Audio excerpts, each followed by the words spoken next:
Hello again, true crime fans. We've got another mysterious case to explore. The case of Kathleen Lorek. Kathleen Lorek was born on August 9, 1953, in New Mexico, USA, into a large and loving family. She had two sisters, Loretta and Serena, as well as three brothers, William, Leo, and Joseph. In the 1970s, her family relocated to California. It was there that Kathleen met Jeffrey Line, and their relationship quickly blossomed. At the age of 23, Kathleen married Jeffrey, and shortly afterward, they welcomed their first child, Mike. Over the following years, they had two more children, Eric, born in December 1980, and Marissa, born in August 1983. However, as their family grew, Kathleen and Jeffrey's relationship began to deteriorate. After 20 years of marriage, they divorced in 1997. The divorce was challenging, but Kathleen was granted primary custody of the children. While Jeffrey retained visitation rights and was required to pay child support, Kathleen focused on rebuilding her life. During this difficult time, she regained her zest for life.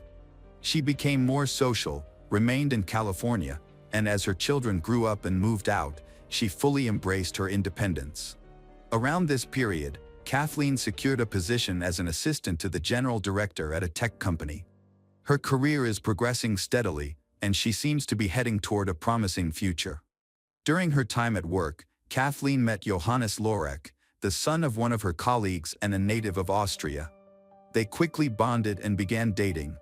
Despite the challenges posed by Johannes frequently traveling back to Austria, the two maximized their time together. Whether enjoying romantic dinners or taking trips to the mountains, they made efforts to strengthen their relationship. In early 2003, during one of their trips to the Swiss Alps, Johannes proposed to Kathleen. However, there was a significant challenge. Johannes planned to move back to Austria permanently. Kathleen accepted his proposal and appeared ready to join him in Europe. They were married in the United States, but Kathleen still had many ongoing projects to complete before she could reunite with Johannes and begin their life together in Austria. Kathleen worked as an executive assistant to the company director, a role she performed with dedication and reliability. She was highly regarded by management and colleagues alike for her professionalism. The company was located near the Contra Costa Canal Trail, a popular spot in the Concord area where locals often jogged or biked.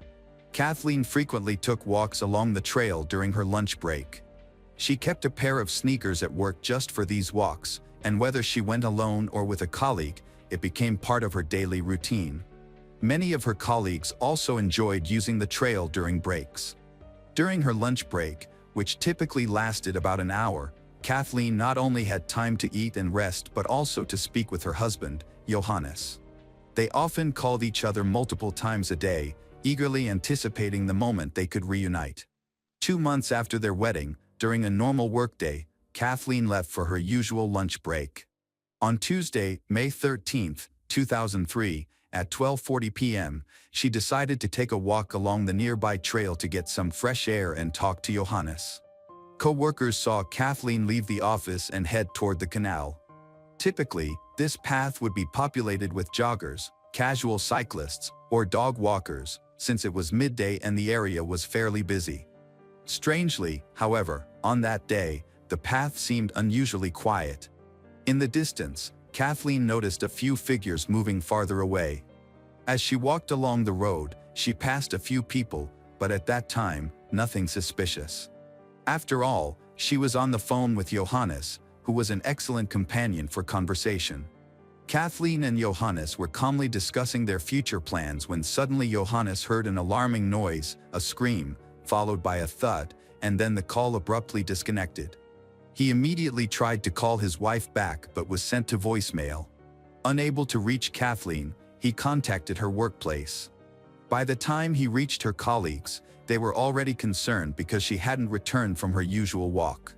Kathleen's prolonged absence was unusual. She maintained a consistent routine, particularly when it came to her lunchtime walks.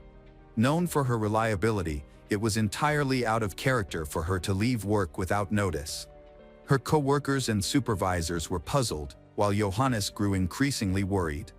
Efforts to locate her in the office were unsuccessful, prompting them to notify the Concord Police Department around 3 p.m.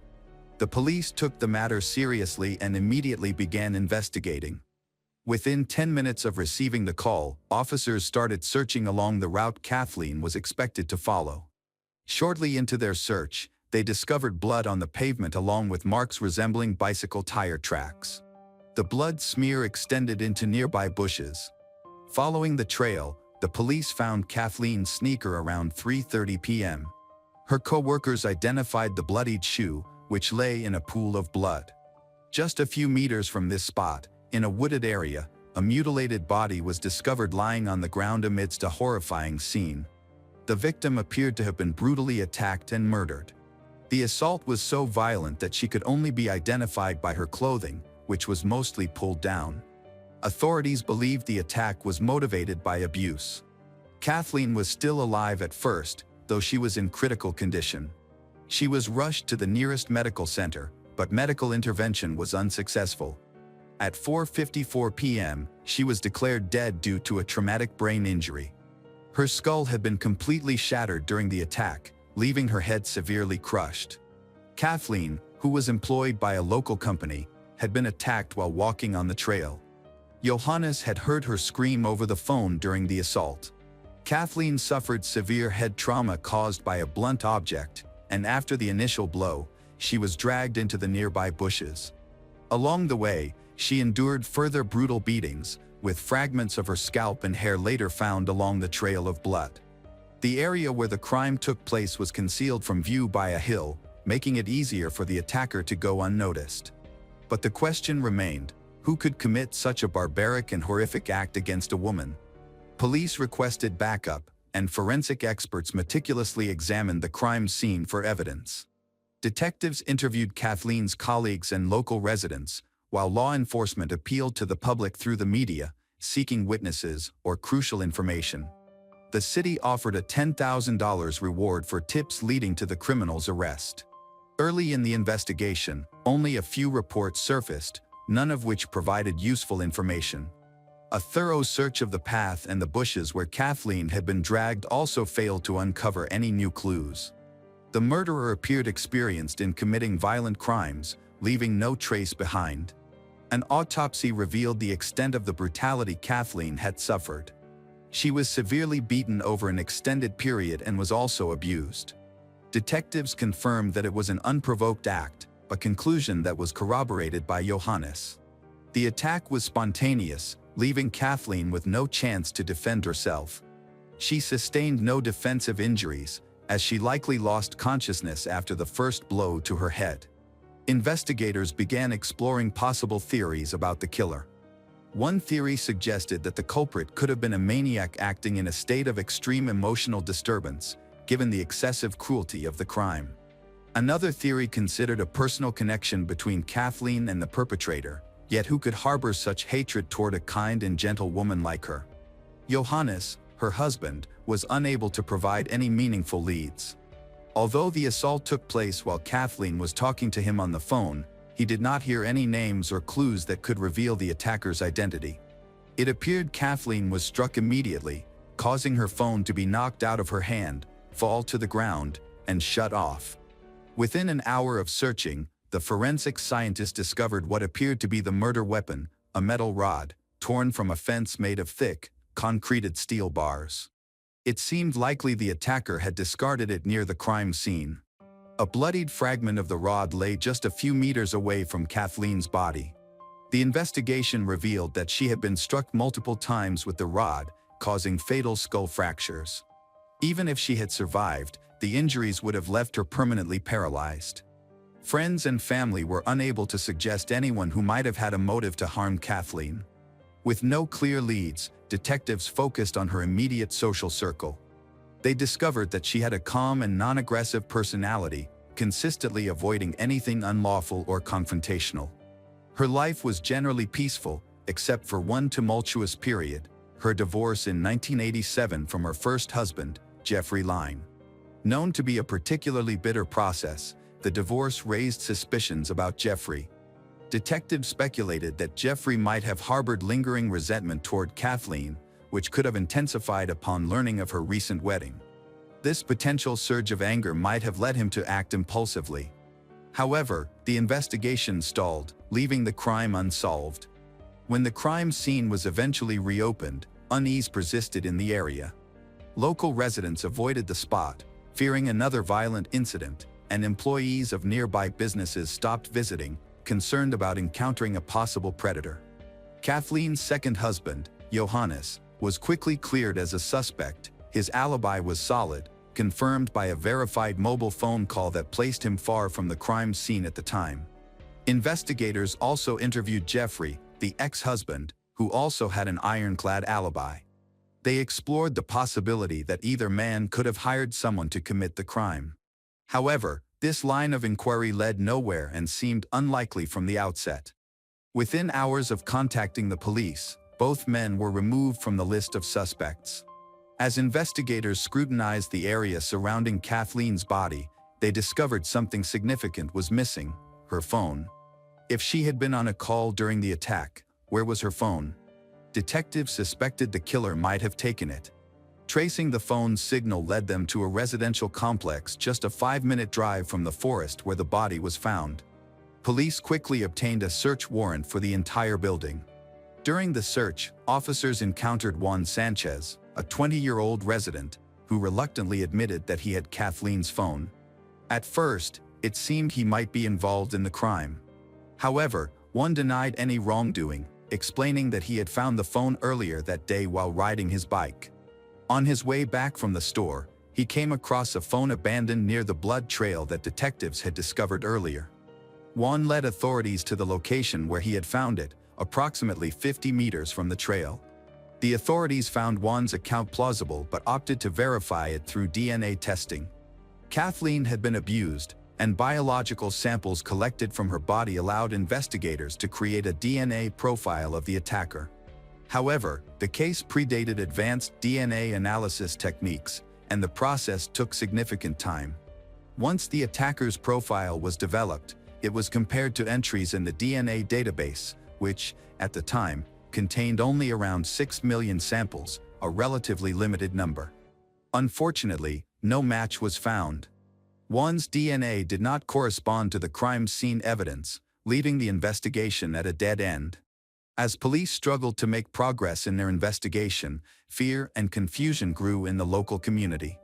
Residents felt unsafe knowing someone capable of such a brutal attack, a broad daylight assault with a steel rod, was still free. Investigators speculated that someone in Kathleen's social circle might have been infatuated with her, harboring jealousy or anger over her marriage. This theory became the primary focus of the investigation during that period.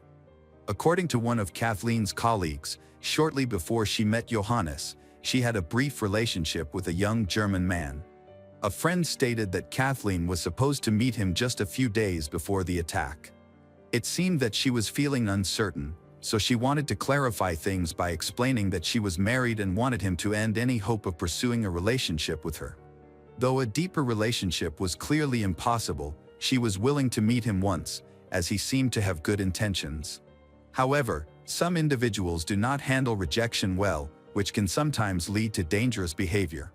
The investigators began looking into this clue, but they could not confirm any meetings or communications between Kathleen and the German man. When Johannes entered her life, this connection was severed entirely. From interviews with people who were in the area on the day of the incident, the detectives uncovered something noteworthy. Shortly before Kathleen was attacked, a suspicious man was seen in the vicinity. According to witnesses, his behavior was odd. One passerby mentioned that he had tried to lure Kathleen into the bushes under the pretense of showing her something, while another person described the man fishing in a nearby pond. These witnesses worked with a sketch artist, resulting in 2 separate portraits based on their descriptions. Although the witnesses had not communicated with each other, the sketches displayed striking similarities, which boosted the police's confidence that they now had a visual of the suspect. The reward for information leading to the capture of the criminal has been increased by $25,000, bringing the total to $35,000. This reward is offered by the company where Kathleen used to work. As expected, this generated a flood of unrelated tips, many of which were ultimately unrelated to the case. A press conference was held, during which Mike, Kathleen's eldest child, made an emotional public appeal asking for help to find his mother's killer.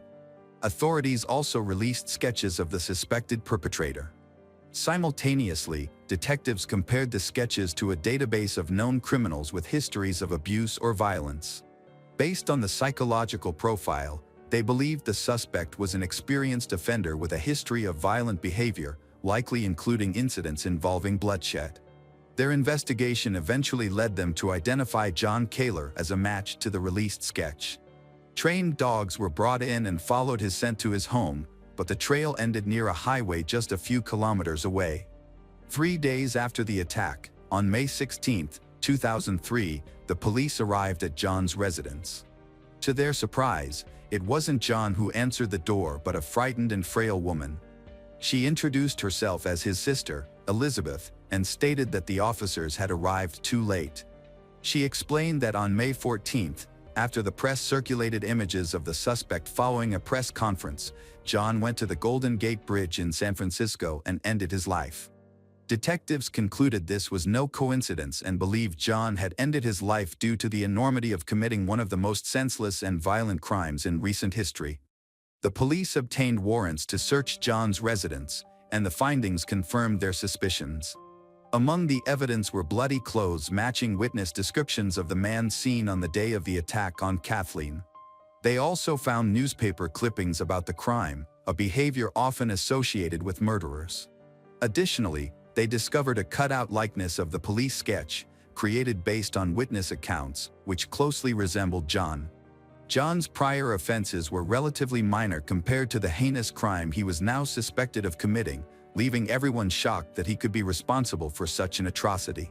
Authorities believed his mental health struggles may have contributed to his dangerous tendencies. However, John's parents strongly disagreed.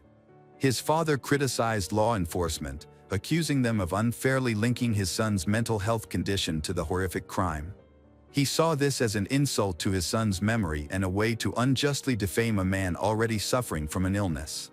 The police required John's DNA to confirm or refute the evidence against him. Witnesses who assisted in creating the composite sketch were shown photographs of John, and all of them identified him as the same suspicious individual seen on the walking path. As the news spread, media outlets and newspapers picked up the story, fueling public speculation. John's father passionately defended his son's innocence, prompting authorities to hold a press conference where they admitted that their suspicions might be unfounded until the DNA results were finalized. This reignited public concern about the potential threat posed by an unidentified criminal. When authorities reviewed John's history, they discovered he had been arrested 4 times for drunk driving over the past decade. Additionally, in 1987, he had threatened to kill a judge's mother, which led the judge to believe there could be no mistake in identifying him as the suspect. However, the DNA test results were shocking. John was not responsible for Kathleen's murder and assault. The revelation profoundly shocked the public, especially after John had faced severe backlash due to the media's portrayal of him as guilty based on suspicion alone.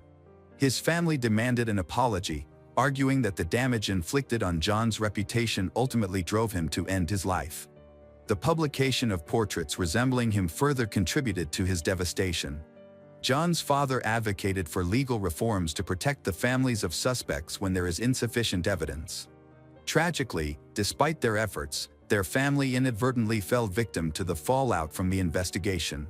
Kathleen's loved ones, trying to help solve the case, donated $5,000 to a reward fund for information leading to the perpetrator's capture.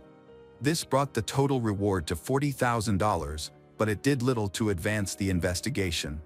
Detectives worked diligently, collecting DNA samples from at least 5 different men, but none provided breakthroughs.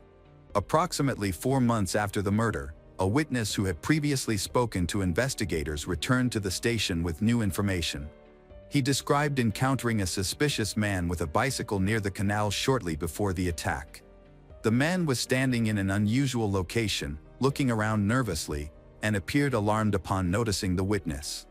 The two briefly spoke, smoked a cigarette together, and then parted ways. Hoping this encounter might yield evidence, the police asked the witness to identify the location. Remarkably, they discovered the cigarette, but the men had smoked among others in the area. DNA testing on the filter confirmed a match, providing a critical lead in the case. The witness met with the police again and shared detailed information about the suspicious cyclist. While he did not know the man's identity, he learned during their conversation that the individual worked at a telemarketing company in Walnut Creek, located about 15 minutes from the walking trail. Since there was only one telemarketing company in the area, the police visited its offices. With witness-provided sketches and some assumptions, detectives reviewed photographs of all the employees. Colleagues quickly identified one employee, 38-year-old Robert Ward Frazier, who bore an uncanny resemblance to John Kaler, so much so that the two might have been mistaken for brothers. Suspiciously, Robert had stopped coming to work shortly after the murder. Detectives tracked down his last known residence and visited his apartment, but their efforts led to another dead end. Robert's ex-wife disclosed that he had left a few weeks earlier. While she did not know his current location, she provided his toothbrush, which allowed investigators to collect DNA for comparison with evidence from the crime scene. The case stalled once again, pending DNA analysis. Then, unexpectedly, the police received a tip from a sheriff's office in Indiana, where Robert had been arrested for an unrelated offense.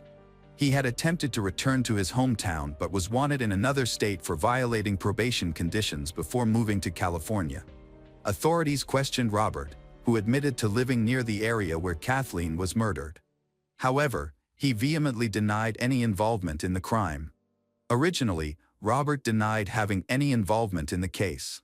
However, DNA test results confirmed a match to the crime scene evidence.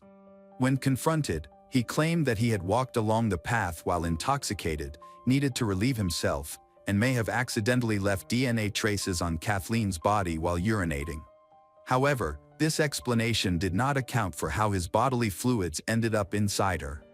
Even when faced with incontrovertible evidence, Robert continued to fabricate lies. The DNA results clearly implicated him, which led to his arrest on charges of abuse and first-degree murder. The severity of the case meant that John faced the possibility of receiving the death penalty or, at the very least, life imprisonment without the possibility of parole. In May 2006, Robert went to court, showing no emotion and refusing to admit to his crimes. His defense team scrambled to find ways to lessen his sentence, while the prosecution relied on the uncompromising evidence of the case. Simply recounting the horrifying details, a crime driven by cruel lust, was enough to shock the jury. The trial lasted an entire month, despite the strength of the prosecution's arguments. Ultimately, Robert Ward Frazier was found guilty on all charges. In a final effort to reduce the sentence, the defense attorneys emphasized his troubled early years. They explained that he grew up with parents who had substance abuse problems, which resulted in significant hardships. Robert endured immense psychological pressure as well as abuse, experiences that the lawyers claimed had shaped him into the person he had become. However, the prosecutor countered that a traumatic childhood does not justify committing violent acts. The jury ultimately concluded that Robert Ward Frazier deserved the death penalty. Upon hearing the verdict, he displayed emotion for the first time during the trial, accusing everyone of being biased against him. He is currently on death row, awaiting the execution of his sentence, all while continuing to proclaim his innocence. Welcome back, detectives. Let's dive into another horrible case. The case of Bodhisattva Potter. This is a story about two lovers who met in school and wanted to spend all their free time together, believing their love would last forever. However, they were unaware of how brutally their happiness could be shattered by an unexpected tragedy. Bodhisattva Potter was born in 1991 in Newport Beach, California to Rick Potter and Scherzer. Bodhisattva also has an older brother named Zen. At the time of Bodhisattva and Zen's birth, both parents were in their 30s, and soon after, the family experienced significant career growth. Scherzer is a psychologist who specializes in working with autistic children. Her husband is a psychotherapist and also provides medical consultation. From a young age, Bodhisattva was very intelligent and kind. She was humble and maintained good relationships with everyone around her. All her teachers recognized her intellectual talent. Bodhisattva was also passionate about sports, especially gymnastics and basketball, and she pursued these hobbies and won several awards for her achievements. She also played the piano and sang. Her parents divorced in 1998. At the time, Bodhisattva was 8 years old and living in Newport Beach with her mother and brother. They moved to Hollandale, California, a small desert town with a population of just 6,000, about 2 hours away from their old home. Hollandale is an isolated community with a strong sense of community, with 2 large lakes that make it feel like an oasis in the desert. The town has about 2,000 homes and a well-developed sports and recreation infrastructure, making it feel like a small resort. Bodhisattva was accepted into the Lewis Center, an academy whose curriculum prepares students for entry into top universities. At this time, Zen moved back in with his father, and Bodhisattva stayed with his mother. Despite the distance, the 2 brothers often spent weekends and holidays together. Initially, Bodhisattva and her mother rented a house. In 2004, when she was 12 years old, her mother bought a plot of land near a lake to build her dream home. Bodhisattva was actively involved in the design of the new house, but the construction process took longer than expected due to high costs, so they continued to live in the rented house during this time. On Bodhisattva's 13th birthday, she gradually became more mature. She began to seek independence. Her mother recognized this change and allowed her daughter more freedom. Over time, Bodhisattva became interested in Hollywood and dreamed of becoming a film producer. By 2007, she was in high school and began dating Christopher Cody Thompson, her first love. They were a perfect match, sharing many interests in film, psychology, and architecture, and they enjoyed exploring abandoned buildings together. Cody, born in 1989 in Victorville, California, is 2 years older than Bodhisattva. He has 2 older sisters, Sarah and Katie. Cody is a young man passionate about nature and cycling, and he enjoys restoring custom bikes with his father.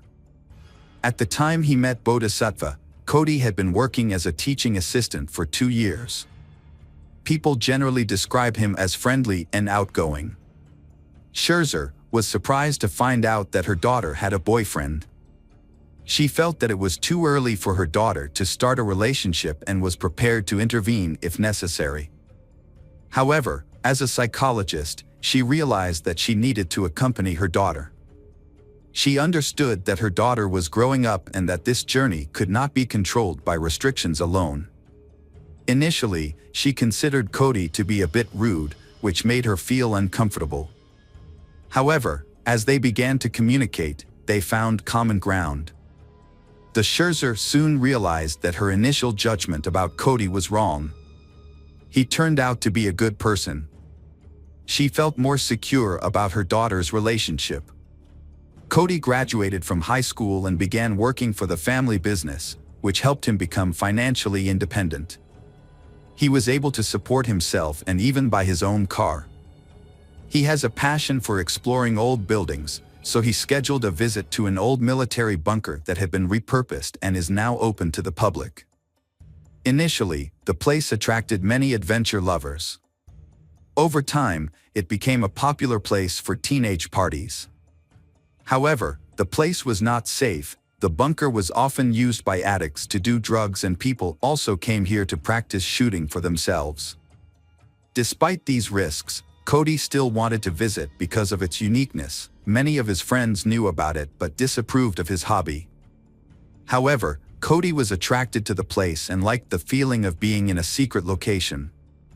In December 2007, after turning 18, Cody planned to take his 16-year-old girlfriend, Bodhi, to the bunker to show her the place they both loved for exploring abandoned sites. Excited by the idea, Bodhi invited her mother to join them. Her mother, Scherzer, objected to the idea. She was shocked by the plans the couple had made. Scherzer warned that the place could be dangerous and forbade Bodhisattva from going there. Although Bodhisattva understood her mother's concerns, her rebellious teenage spirit got the better of her. She did not fully understand the dangers of the place. Despite her mother's warnings, she was determined to explore the bunker. In January 2008, Scherzer was in Newport on business. While her mother was away, Bodhisattva had a few days free to do whatever she wanted. She decided to take the opportunity to visit the shelter. At the time, Cody had planned to take 30 people from the school to the abandoned shelter in the woods. To get to the abandoned building, she asked her friend Andrew to drive her there. He picked Bodhisattva up from home and drove her there on the evening of Friday, January 4, 2008. Bodhisattva hid her intentions from her mother and brother. She told her brother that she was going to see their mother, while she assured her mother that she would stay home with her brother. Bodhisattva was clever enough to make her story sound believable, and her family believed her. On the evening of January 4th, when she and Andrew arrived at the bunker, several cars were there, including those of Cody and his friends. Everyone was enjoying the music and having a good time. Their group was quite large, making them feel safe. The teens explored the empty bunker and had fun until about 4 a.m. When everyone started to leave, Cody and Bodhisattva decided to stay and sleep overnight in his car under the stars, taking advantage of the time when their mother was not there. Bodhisattva and Cody fell asleep until Cody received a call from one of his friends. The friend had lost his iPad, but Cody found it in a car and promised to return it at their next meeting. After the call, Cody went back to sleep and did not contact anyone again. Around 4:30 a.m., Scherzer woke up with a sharp pain in her chest, feeling as if she had been stabbed. She felt worried about her daughter, but decided to wait until 6:30 to call Bodhisattva. It was their family's habit to start the day with a short conversation to ask how everyone was doing. However, when Scherzer called, Bodhisattva did not answer. Scherzer tried to call her daughter, but the call was unsuccessful. She then contacted Zen and discovered Bodhisattva's lie. Zen thought her sister was with their mother, while the mother believed Bodhisattva was with Zen. They discovered that Bodhisattva had gone with Andrew, who had picked her up from home and had taken her somewhere, leaving her family worried and angry. Scherzer also tried to contact Andrew, but was unsuccessful. Scherzer, who was in another city at the time, decided to contact the police. At that time, Bodhisattva had not been reached for about 10 hours, but the police explained that it was not enough time to officially classify her as missing. The police initially thought that Bodhisattva had simply run away or gone out with friends. Meanwhile, her mother felt helpless because she was far away. Scherzer's worries grew when she called Cody's mother, who had also not seen her son since the night before and was extremely worried. They began contacting all of their son's friends and discovered that the two had attended a party at an abandoned bunker the night before, and no one had heard from them since. This was Bodhisattva's mother's worst nightmare, as she considered the location to be one of the dangerous. Zen and his friends quickly arrived at the location and found Cody's car parked outside an abandoned building. Both the driver's and passenger doors were wide open, which added to their worries as there was no one inside. Zen and his friends grabbed flashlights and entered the building. The search continued for several hours, with them splitting up and searching different areas of the bunker. Eventually, one of the friends discovered Cody in a room of the abandoned building. He showed no signs of life. The most alarming detail was that Cody was missing an eye. And Bodhisattva was still missing. Zen immediately called 911 to report the incident. Around 3 p.m. that day, Cody's mother received a call informing her that her son had been shot. Upon hearing this, Bodhisattva's mother was extremely panicked, although she still held on to a faint hope that her daughter was alive. She then quickly went to the shelter to look for her daughter. Meanwhile, the police were on their way to the scene, but the journey took a long time. When the police arrived, they searched the bunker area, and some police were outside to question those who had witnessed the incident. The bunker was complex and confusing, like a maze. Inside, it was so dark that even the light of a few lanterns could not help the police gather information. The teenagers who found Cody's body helped the police locate him. He had a serious gunshot wound to the head, which caused him to lose an eye and eventually die. Cody's body was removed from the bunker, but the search did not end there. Because it was so dark inside, the police had to wait for generators and lights to be installed inside the bunker. Later, near where Cody's body was found, police also discovered Bodhisattva's body in the hallway. She had suffered gunshot wounds to the chest and head. There were no signs of rape. The weapon used was determined to be a handgun. Both victims had multiple wounds to their bodies. Unfortunately, there were no surveillance cameras inside the shelter. Police began questioning everyone who was at the party that night, hoping that someone might have seen something unusual. This information could be crucial in solving the case. None of the victims' belongings had been stolen, not even the iPad had been left in the car. There were no signs of sexual assault or struggle. Police were piecing together what might have happened on the night of the murder. After Cody's final phone call, the attackers forced the young couple out of the car and took them to a dark shelter, where they were shot one by one. It appears that Bodhisattva tried to escape but was caught at the end of the hallway and shot.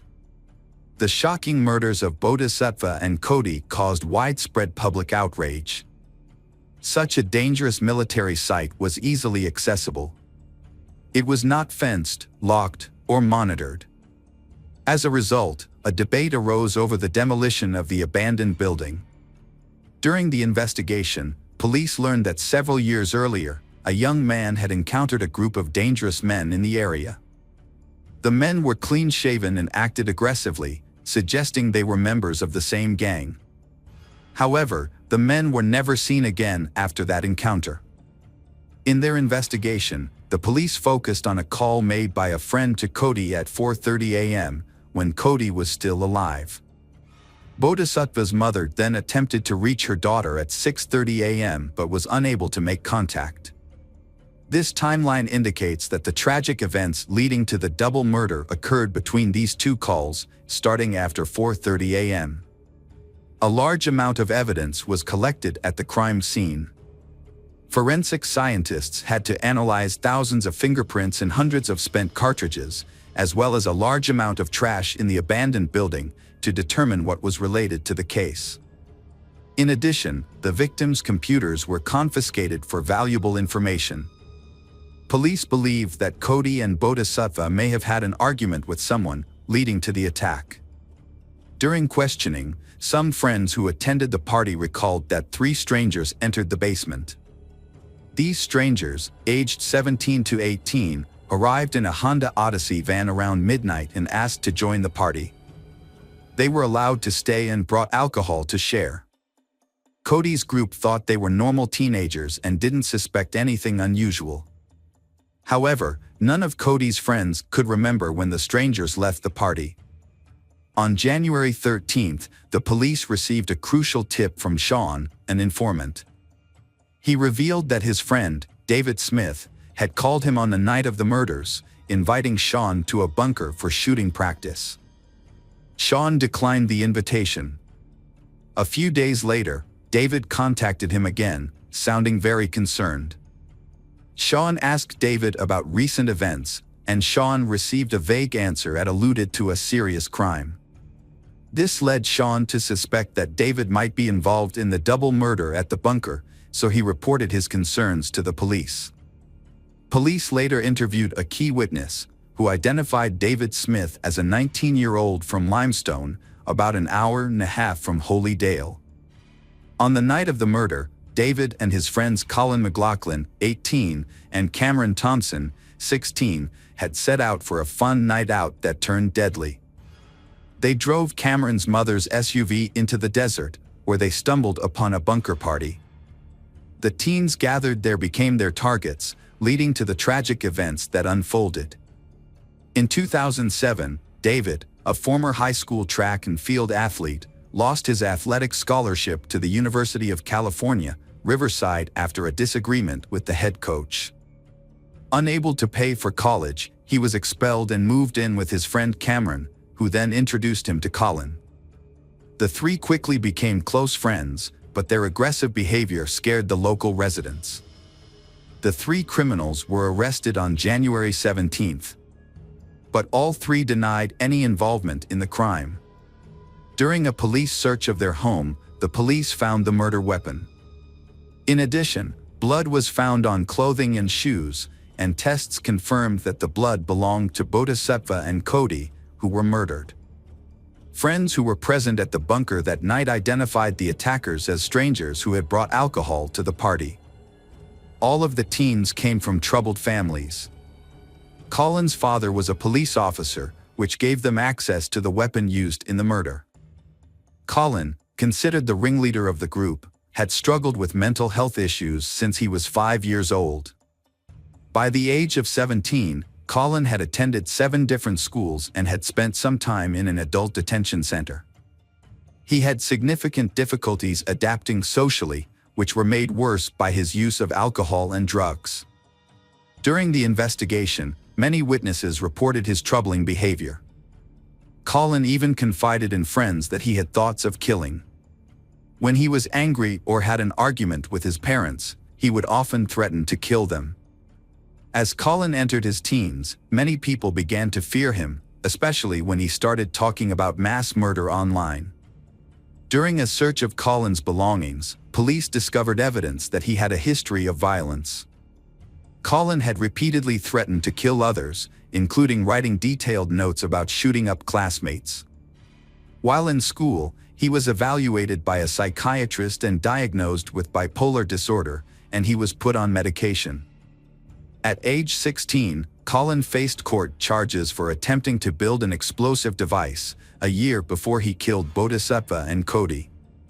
He was placed in juvenile detention and, upon his release, was placed on probation for several months. Prior to the killings, he had stopped taking his bipolar medication.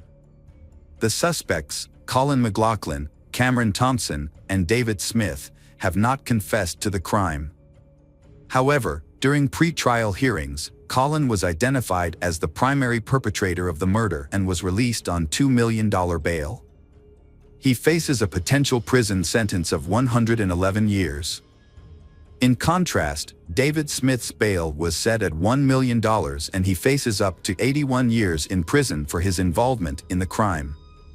In February 2009, the prosecutor's office announced its intention to pursue the death penalty against Colin, while David and Cameron were likely to receive life sentences.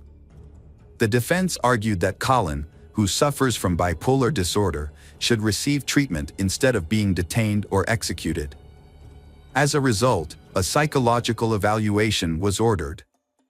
In 2010, 2 forensic psychiatrists evaluated Colin and determined that he was mentally sound and aware of his actions at the time of the crime, meaning he was sane and competent to stand trial. Bodhisattva's mother Scherzer believed that the killer should not be executed. She felt that the appropriate punishment would be imprisonment for all 3 criminals so that they could understand the severity of their actions.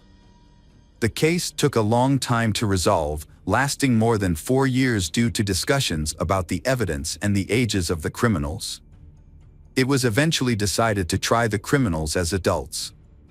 In 2011, Cameron Thompson reached a deal with the prosecution. He pleaded guilty to manslaughter and attempted robbery. He agreed to testify against his 2 friends. Cameron explained that the 3 of them had planned to rob a car in the desert, but when they arrived, they found no one there.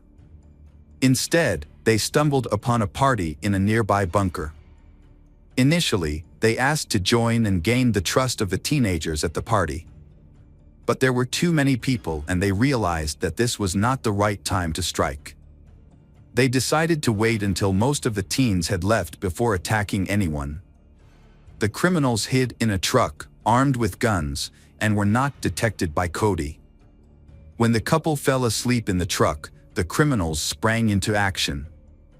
They forced the sleeping couple out of the truck at gunpoint and took them to a dark, secluded area of the bunker. There, they forced the couple to their knees, and Cody was shot execution style. Bodhisattva tried to escape but was caught and shot by Colin. They then returned to Cody and shot him again. Unfortunately for the criminals, the couple had no valuables, so the robbery was unsuccessful. They then left the bunker and went home. As part of the deal, Cameron was sentenced to life in prison. Although he had the right to apply for parole, his request was denied and he remains in custody. Colin also accepted a plea deal. Colin remained mostly calm throughout the trial. However, there were instances where he laughed, stuck out his tongue, or acted defiantly, suggesting underlying mental health issues. As a result, Colin was sentenced to life without the possibility of parole. In 2016, David Smith, a third defendant, also reached a deal. For his cooperation with police, he was sentenced to 50 years in prison and was eligible for parole after 12 years. Hi everyone, thanks for returning. Let's unravel another horrible case. The case of Linda Cooney. On June 28, 2011, at approximately 8:30 a.m., Linda Cooney called the Las Vegas police. She was in a panic, reporting that her son Kevin had been shot in the neck and needed immediate help. When police and an ambulance arrived at their home, they found Kevin Cooney, 30, lying on the living room floor, bleeding. They quickly provided him with medical assistance. When the police arrived at the crime scene, they found several unusual details. Ammunition and weapons were scattered across the floor, which was not typical. They determined that the Kevin had been shot with Linda's pistol, but she could not identify who fired the weapon. There were no signs of forced entry into the house, and nothing appeared to be stolen, so they ruled out robbery as a motive. Linda was 63 years old at the time. She remained calm during the police interrogation. The interrogation lasted about an hour and was recorded. Linda insisted that she did not know who shot her son and denied any involvement, despite pressure from the police. When the police arrived, Kevin only had time to say that the shooting was an accident before he lost consciousness. He was rushed to the nearest medical center. Fortunately, Kevin survived, but his condition was serious and he would need a long time to recover. Linda's interrogation is ongoing. Police believe Kevin may have wanted to end his life. When Linda was questioned about this, she stated that he had tried to do so before. This situation required further investigation, and it was later revealed that there were more disturbing details involved in the case. During the investigation, it was discovered that a similar tragic shooting had occurred in the family 19 years earlier. Linda reported that Kevin had gone through a troubled adolescence, which had worsened after the death of his father. She informed the police that Kevin had repeatedly threatened to end his life. Even as an adult, Kevin continued to exhibit unstable behavior. Linda recounted an incident just hours before the shooting, at approximately 1 a.m. on June 28, 2011, when Kevin attacked her after an argument. He suddenly turned a corner and struck her in the chest, knocking her to the floor. She showed the police a large bruise as evidence of the attack, saying that Kevin had expressed a desire to kill her. After the fight, Linda went to bed. At the time, only Linda and Kevin were home, as her youngest son was away on a business trip. The conflict with Kevin began because of his relationship with a girl named Karina Taylor. Linda described Kevin as emotionally unstable and Karina as unpredictable, which led to frequent arguments. She said that these conflicts were common and that she was used to them. The next morning, Linda woke up and went to the kitchen to get a glass of water. In the living room, she found Kevin lying on the floor with a gunshot wound. He was still alive. However, strangely, Linda said that she did not hear the gunshot. Experienced police sensed deception from the start. It appeared that Linda was trying to conceal what happened that night. She was careful with her words, while the Kevin was unconscious and there were no other witnesses for the police. So they decided to test the only piece of evidence, a .357 Magnum pistol used in the shooting. They knew the gun belonged to Linda. What is even more astonishing is that 10 years ago, Kevin's father, Jim, was shot with this gun in Palm Beach, Florida. Police investigated the case and learned that Linda had been acquitted of murdering her husband, after which Linda tried to reclaim the gun, claiming that she needed it for self-defense. She eventually succeeded in getting it back. The police tried to find some similarities between Jim's and Kevin's cases that might support the idea that Linda tried to kill her son. They may even consider re-examining the first crime. Meanwhile, the police talked to family members. Jim's brother, Bob, believes that Linda intentionally shot both cases. He never trusted Linda, but there was nothing he could do to protect his family from harm. Bob was the eldest child in a wealthy and large family. As Jim grew up, he became a successful lawyer and made a good living. The family originally came from Palm Beach, while Linda was from the Midwest, where her parents owned a small family farm in Wisconsin. Jim and Linda met at a party, and after a brief encounter, he fell in love with her beautiful brunette. However, Bob is skeptical about Linda. He finds it strange that she works as a secretary at a law firm and is involved in questionable activities. That Jim was deeply in love with her, so he ignored his family's objections and married Linda in 1979. Together, they went on to have 2 sons. Linda had 2 children, Kevin, born in 1981, and Christopher, born later. However, their marriage was not a happy one. Linda accused her husband, Jim, of being abusive. Over time, their relationship deteriorated, leading Linda to report Jim to the police for assault. However, she was unable to produce any evidence or testimony to support her claims. There were no obvious signs of abuse, and many people found it hard to believe that someone as respected and decent as Jim could harm his wife. After facing accusations that damaged his reputation, Jim decided to file for divorce. After the divorce, the children continued to live with Linda in Jim's large house, while Jim had to pay child support. However, Linda was still unhappy and tried to get more money out of Jim. Meanwhile, Jim wanted to spend more time with the children, but if he did not pay her in advance, the children would not be home when he visited. According to Bob, each visit cost Jim $500, a large sum at the time. Jim became increasingly frustrated when he realized that Linda was taking advantage of the situation and blackmailing him. Jim, an attorney, chose to follow the law. On February 7, 1992, he visited his children, not with cash as he had done before, but by court order. The court ruled that Linda had to allow the children to communicate with their father. Unfortunately, during this visit, Linda shot him, resulting in his tragic death.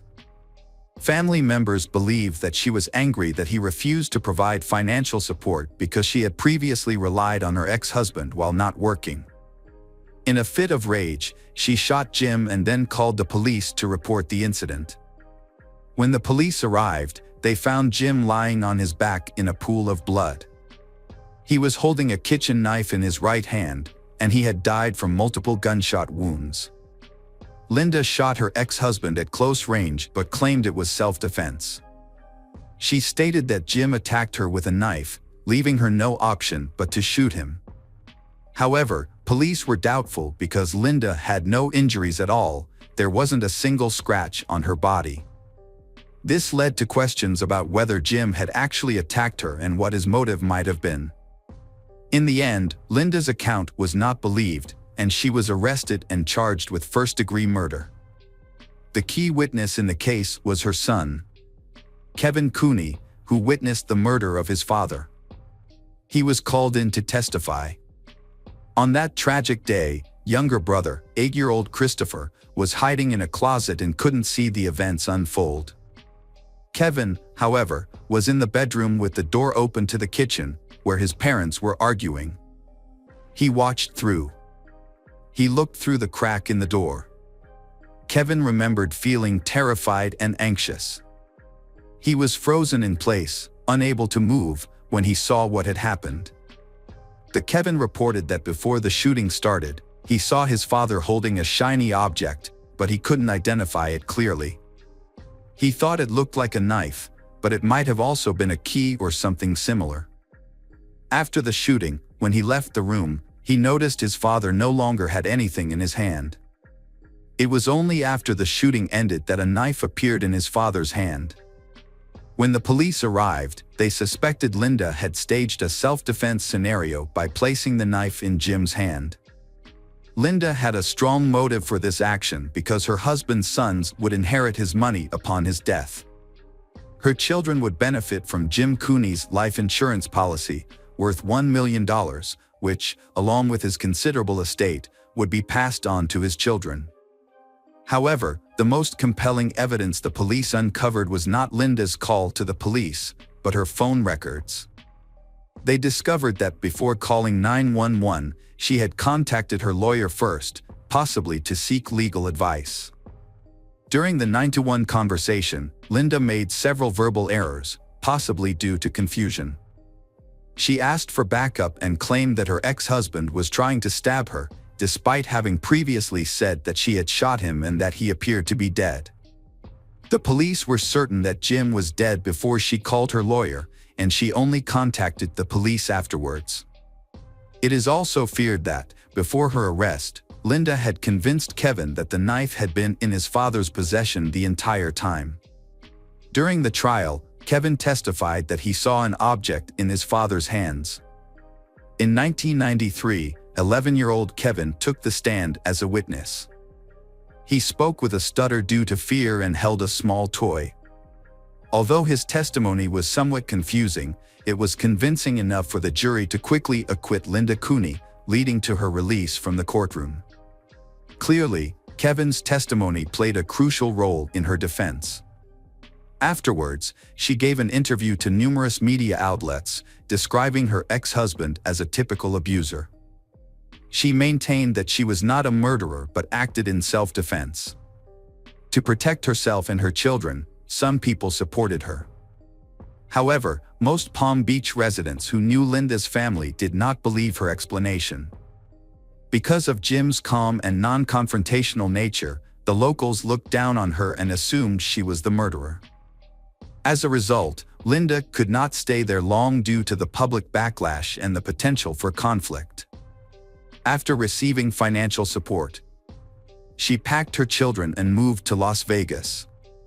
She wanted to start a new life somewhere where no one would recognize her. 2 decades later, the heartbreaking incident occurred again.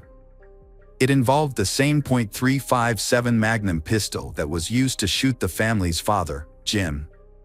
Kevin Cooney is now recovering in the hospital. Initially, he was unconscious and partially paralyzed. He was unable to provide a clear account of the events of that tragic night. When Kevin woke up in the hospital 3 days later, his first words were, "No, Mom, I'm afraid of Mom." Mom shot on. He immediately told several nurses about this and seemed genuinely scared.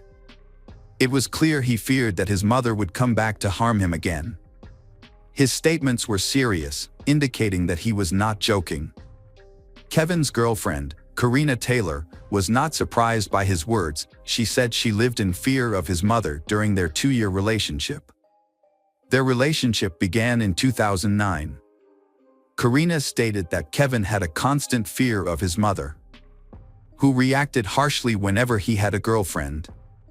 Linda had previously frightened off all of Kevin's girlfriends, but Karina was determined and not intimidated by Kevin's mother's angry expressions.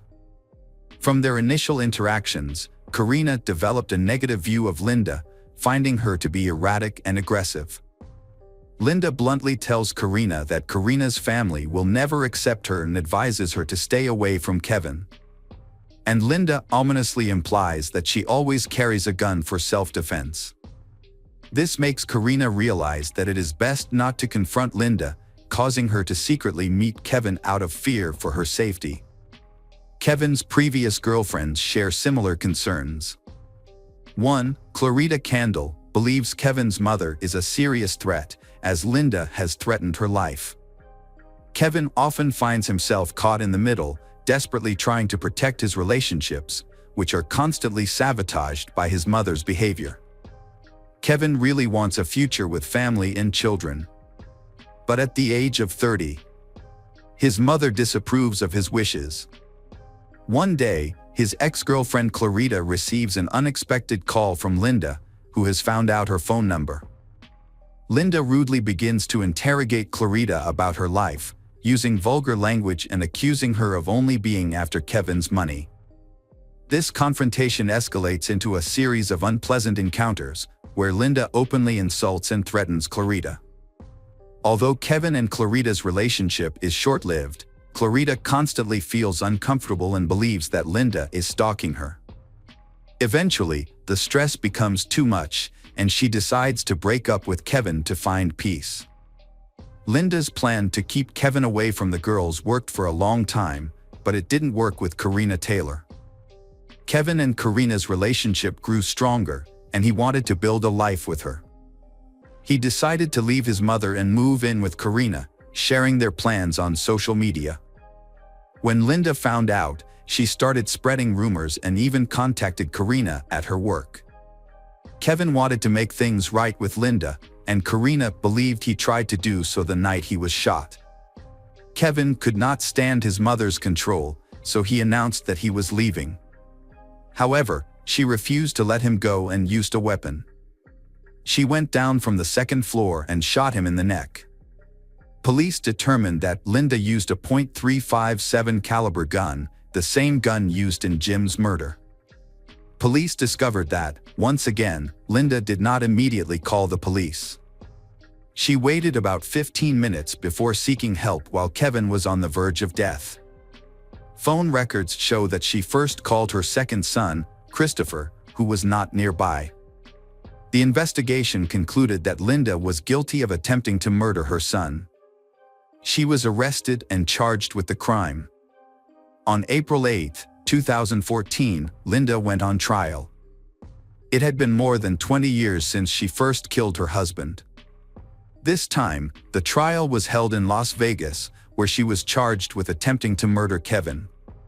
During the trial, his younger brother Christopher, influenced by his mother, believed that his brother was responsible for the situation. He described Kevin as a very cruel person, often violent at home and often arguing with his mother. During the call, Linda informed Christopher that Kevin had attacked her by hitting her and threatening to kill her. In response, she retrieved a loaded pistol that she kept in the living room for self-defense. She intended to use it to protect herself and stop Kevin, but he took the gun from her. While he was armed, Kevin accidentally shot himself. The defense attempted to present this as an accident, but this was inconsistent with Linda's initial statement, in which she claimed that she did not see who fired the shot, and Kevin also claimed that his mother shot him. During the trial, the prosecution presented testimony from 2 girls, one former girlfriend and one current girlfriend of Kevin, as well as 4 nurses who had contact with him during his hospital stay. All of them confirmed that Linda shot him. In addition to their statements, there was considerable physical evidence, including fingerprints found on the weapon. For months after the shooting that left Kevin paralyzed, he was able to testify in court, but he altered his original story. He now claimed that there had been an argument between them that night, insisting that he attacked Linda first. But Kevin did not hold Linda responsible for the incident, referring to it as self-defense or an accident. He had expressed similar sentiments when speaking to the police at the hospital. It seemed he was worried about not surviving, so he wanted to ensure his mother wouldn't go to prison after he passed away. Kevin loved his mother deeply and continued to protect her, but this did not alter the reality that there had been reports of arguments and domestic violence coming from their home for several years. Kevin's message, originally seen as a warning to his girlfriend about Linda. It was clear that Linda had total control over her children's relationships. She chose not only who they could date but also who their friends would be. She managed Kevin's mobile phone, preventing him from talking to girls, and did the same with Christopher. The Kevin's and Christopher personal lives were completely controlled. They didn't even have doors on their rooms. Even though they were grown men, they still had to rely on their mother's permission for everything. Since childhood, Linda has said that they owe her their lives for the violent events of 20 years ago. They truly believed that their father intended to harm them, which made them completely submissive to Linda's authority. The trial was ongoing, and its outcome was uncertain. The prosecution argued that the Kevin was trying to escape his mother's oppressive control. When the Linda realized she was losing control, she grabbed a gun and attempted to kill Kevin. They presented strong evidence, including a video of the Kevin in a hospital bed, where he claimed his mother shot him. However, Kevin refuted this claim, stating it stemmed from anger. While in court, Kevin appeared to take full responsibility for the incident. He admitted to threatening his mother, breaking down in tears and begging Linda for forgiveness. The prosecutor accused Linda of being completely controlling and manipulating her sons, but Kevin insisted that he was in charge and made his own decisions. He also admitted to using violence if his mother did not comply. However, this is hard to believe given the testimony of his former girlfriends, who reported that Linda did not allow her sons to pursue personal relationships and maintain tight control over their lives. Medical center staff supported the prosecution's account. They stated that Kevin was extremely agitated and appeared genuinely afraid that his mother was coming to kill him. All 4 nurses who examined him there reported that Kevin admitted that his mother had threatened and tried to kill him. Kevin was then called to testify again. The same events from Linda's first trial 20 years ago were repeated, raising suspicions that Kevin might be able to keep his mother out of jail again. However, this time, Kevin testified that the gun was pointed down when the shot was fired, contradicting his previous testimony to the prosecution. He later testified that the barrel was pointed up when he tried to take the gun away. Everyone noticed these inconsistencies in his testimony. Despite everything, Kevin still hoped that his mother would not go to jail. The prosecutor's office claimed that Kevin was biased because of his feelings for his mother, which they said affected his testimony. The jury returned a verdict in less than an hour. This time, the jury found Linda Cooney, 65, guilty of attempted murder. She was also convicted of assault with a deadly weapon, menacing, and stalking her son. At the final hearing where the verdict was announced, Bob, the brother of Jim, the first victim, spoke up. He stated that Linda had repeatedly harassed and threatened his family, ultimately taking away a loved one from them. He warned that if Linda was released from prison, those close to her would be in danger again. Kevin did not attend the sentencing but submitted a note stating that he took responsibility for these tragic events.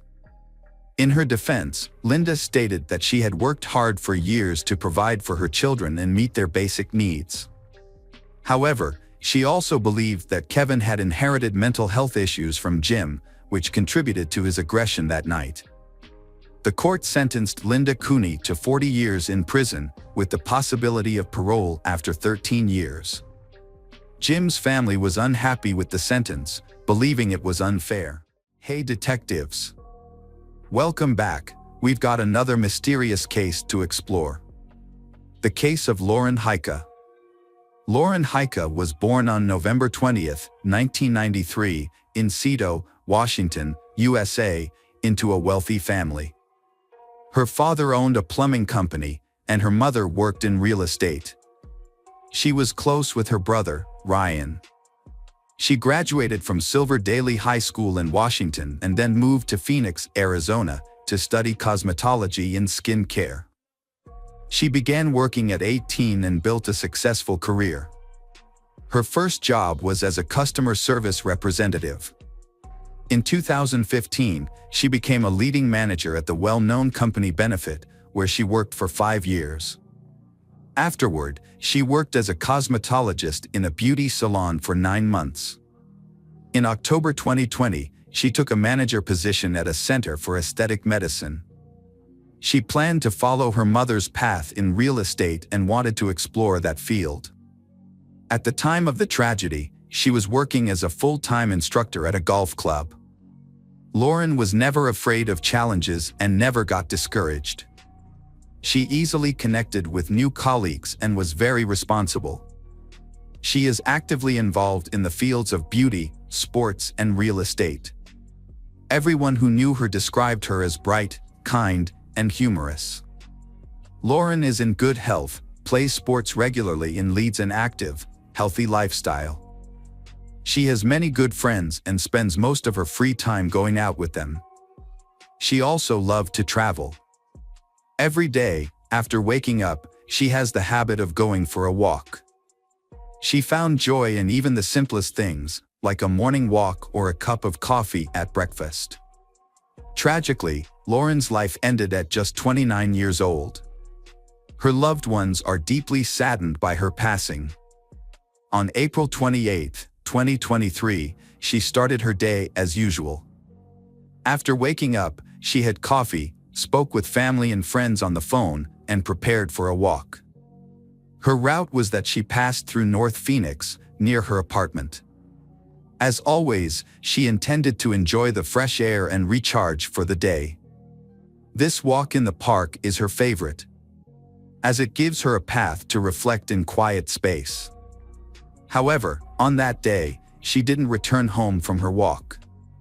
Later, Lauren's colleagues and friends grew concerned when she didn't show up at work. This behavior is unlike her, as she usually lets others know if she is unwell and unable to go to work. She didn't call anyone, and she also didn't answer calls or messages from people. Her family also sensed something was wrong when she didn't contact them after the walk. This is unusual and worrying. Unable to reach her, relatives called the police and reported she missing. The police took the statement and went to Lauren's house to investigate. When the officers arrived at her house, she wasn't there. They looked through the windows but saw no one inside. Since she lived alone, there was no one to provide information about her daily routine. After checking the house, the officers found no signs of a break-in or anything suspicious. It seemed as if she had just left and never returned, possibly encountering trouble elsewhere. Lauren could not be reached, so police stepped up their search. They contacted all of her acquaintances, but no one had seen her that day. The search for Lauren began, and it wasn't long before she was found. The next day, April 29th, around 11 a.m., her body was discovered on her favorite walking path, the same one she had visited on the day she went missing. A resident of a nearby apartment complex, who was also her neighbor, out walking their dog, found her body. The dog led its owner to the location. The area was difficult to see clearly. Because of this, no passers-by discovered her body on the day of her death. Lauren, who often walked along this route with a neighbor, became a victim. The neighbor was shocked to find her and immediately called the police to report it. She described the body as having wounds that looked like knife stabs. The police quickly arrived, secured the scene, and forensic experts began searching for evidence. Authorities informed Lauren's family that her body might have been found and asked them to come for identification. Lauren's family identified her immediately. However, the official identification results were announced on May 1st. Her body was sent for an autopsy, and the forensic expert determined she was stabbed to death around 11 a.m. on April 28, 2023, the day she disappeared. The autopsy showed she had about 15 stab wounds, all on the upper body, with a deep stab in the back being fatal. The knife went in approximately 8 centimeters. Based on the wounds, the expert suggested that a penknife was used in the murder. Lauren fiercely fought for her life, which was evident from the multiple stab wounds on her hands, typical of defensive actions. There were also minor cuts and abrasions all over her body, showing her death was painful and prolonged. She attempted to defend herself and resist, but the attacker was more powerful. Furthermore, the surprise element of the attack may have played an important role, since she was suddenly attacked by a couple. While forensic experts were conducting the autopsy, the police continued to thoroughly investigate the murder scene. They discovered the reason for the numerous abrasions on Lauren's body. Along the path she had been walking, there was a barbed wire fence. It seems she attempted to crawl through it to escape, but couldn't succeed, resulting in her torn clothes and multiple abrasions and bruises. Additionally, at the crime scene, items were found that she had taken with her on her walk. Because the area where Lauren's body was found is near residential areas, so there was a high likelihood that both she and culprit were captured on surveillance cameras. The police obtained the necessary footage and thoroughly reviewed the incident of that morning. They discovered a video segment showing Lauren walking along a path around 10:52 a.m. She is calmly passing the area covered by the camera. About 22 seconds later, a tall, thin man dressed in a light t-shirt and dark shorts, carrying a backpack, is seen running behind her. However, he quickly vanished into the wooded area. A few minutes later, the same man from the recording exited the park and ran in the opposite direction. It was clear he was trying to cross the barbed wire fence, but quickly disappeared from the camera's view. No one else was present at the time, making him the main suspect in the case. Police reviewed security camera footage and identified the suspect, but ran into a major problem. The video quality was so poor, so it was impossible to identify the person's face or any features. The only clue was that he appeared to be a young black man. These recordings were shown on local television in hopes that someone could identify he. Several people have contacted the police with information. Although the information verification process took quite a while, no important clues were found. The police needed to analyze all Lauren's belongings found at the crime scene. Near the barbed wire fence, detectives discovered shoes. DNA analysis of her shoes revealed DNA that did not belong to her, likely belonging to the attacker. It was assumed that the attacker grabbed she by the leg, leaving his DNA behind. The sample was sent to the lab for further examination. After analyzing the results, the police uploaded the DNA test findings to their database. They found a match. The DNA belonged to 22-year-old Zion William Teasley, who had a previous criminal record. He had never held a steady job. A detailed review of his criminal history showed a series of convictions starting in 2020. However, the current charges were the most serious among his offenses. He had been involved in several assaults, burglaries, armed robberies, and minor acts of vandalism. In 2021, the police obtained his confession for the crimes he committed. In exchange, many of his intoxication charges, totaling about 10, were dismissed. He served 16 months in prison and was released in November 2022. The prosecutor's office encouraged him to cooperate with the investigation.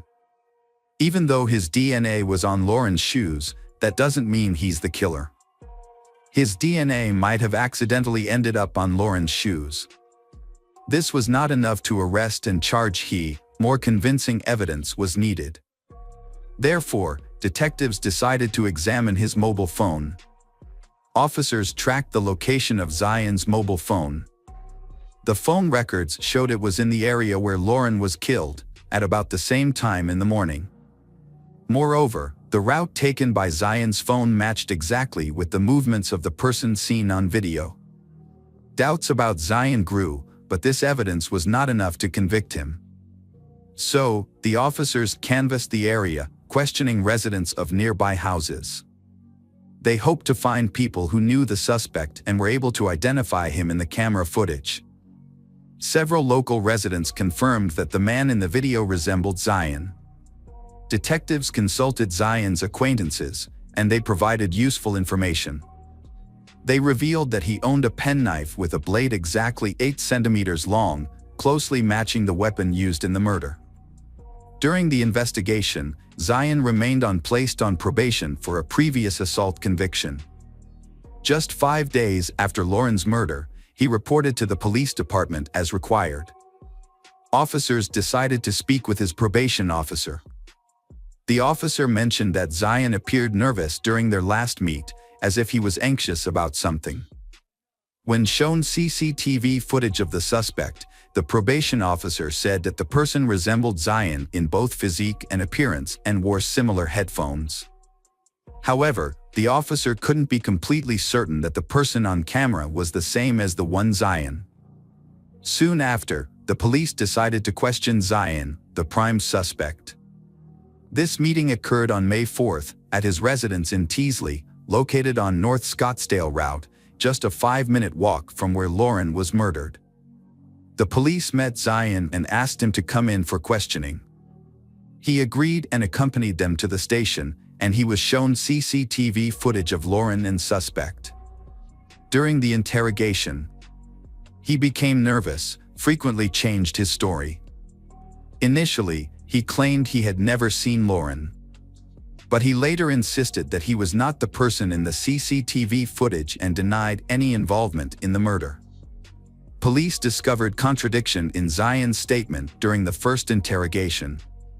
He confessed to the attack, but maintained that at the time, he was not aware of his actions. He explained that he had a difficult childhood, growing up in a poor family, where he was bullied. To survive, he resorted to stealing and eventually committed other crimes. The motives for the attack on Lauren, as well as some details, remain unknown and are being kept secret. After the attack, while the investigation was still ongoing, he went on the run and tried to hide his identity. He noticed that the news frequently covered the murder and showed surveillance footage. So, he decided to flee the city. However, he was arrested before he could escape. After Zion's arrest, police found a plane ticket to Detroit in his house, which supported his plan to escape. 6 days after the attack, the police capturing him. If he had fled to another state, it would have been much more challenging to catch and convict him. During their investigation, police uncovered issues with Zion's employment. They contacted the clothing store where he worked, but the manager revealed that he had been fired just days before the murder. The employer noted his aggressive behavior at work and suspected him of involvement in thefts from the store. This suspicion was confirmed by surveillance footage, showing he caught on camera with stolen items from the store. Consequently, he was terminated, although the store did not report him to the police. Zion was charged with first-degree murder on May 4, 2023. The prosecutor identified signs of premeditation in Lauren's murder and noted intentions of fleeing to another state. As a result, bail was set at $1 million, an amount he could not afford, leading to his continued imprisonment. Besides the murder charge, Zion faces accusations of violating terms related to placed on probation. Lauren's family expressed gratitude to Phoenix police for quickly apprehending an individual who posed a major threat to society, preventing further harm. They believe such dangerous individuals should be isolated permanently and have asked for life imprisonment. What do the injuries inflicted on Laura suggest? They show that there was no connection between her and Zion. They weren't acquainted, had no communication, and shared no mutual friends. Thus, Laura was in no way the one who made him aggressive, she just accidentally became the target of this evil person. If Zion is found guilty, he could face the death penalty. Arizona enforces the death sentence and is the only U.S. state that still uses gas chamber suffocation as a method of execution. Although this method is legally available in California, Missouri, and Wyoming, their gas chambers have been dismantled. Gas suffocation is considered inhumane because it causes a slow, terrifying, and painful death. The last person executed this way in Arizona was Walter Lagrand in 1999, who was convicted for murdering a bank manager. He suffered convulsions for 18 minutes in the gas chamber. Hello again, true crime fans. We've got another mysterious case to explore. The case of Rebecca Zahau. Rebecca Zahau was born on March 15, 1979, in Flam. She grew up in a large family. Rebecca's parents were devout Christians, and she was raised Protestant. Her family lived in Germany and Nepal for a while before moving to the United States in the early 2000s, settling in New York and California. Rebecca attracted the attention of many men, not only because of her looks, but also because of her charming personality. During her teenage years, Rebecca attended Cavalry Chapel Bible College in Austria, where she met Neil Nail Poi, a man from Arizona who was 13 years her senior. She fell deeply in love with him, and in 2002, they married when she was 23. They later moved to Phoenix, where Rebecca worked at an eye clinic. This couple's marriage had its ups and downs, lasting for 8 years before they divorced in 2011. During the breakup, Rebecca experienced significant turmoil. In 2009, she was arrested and pleaded guilty to shoplifting after stealing $1,000 worth of jewelry. She then began dating Jonah Ashaname, 54. Jonah is the chairman of a multi-million-dollar pharmaceutical company. He is the 9th highest-paid CEO in Arizona, earning more than $6 million a year. Rebecca first met Jonah while working as a technician at a Talmaloga, and they soon began dating. Their relationship became serious, although Rebecca was not yet divorced from Neil, and Jonah had been married twice before. His first marriage led to a 3-year custody battle over his 2 children. Jonah had a son, Maxwell Taryn, from his second marriage to Dina Romanoff in 2005. That marriage ended in divorce in 2010. After starting a relationship with Jonah, Rebecca quit her job at the eye clinic to spend more time with him and help care for the children. Rebecca lives in Jonah's massive mansion on Ocean Avenue in San Diego.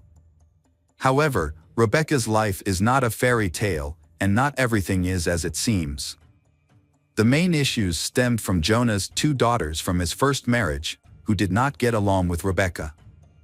Their dislike for her became so intense that Rebecca considered either ending her relationship with Jonah. Despite this, Rebecca's biggest success was forming a strong bond with Jonah's youngest child, 6-year-old Maxwell.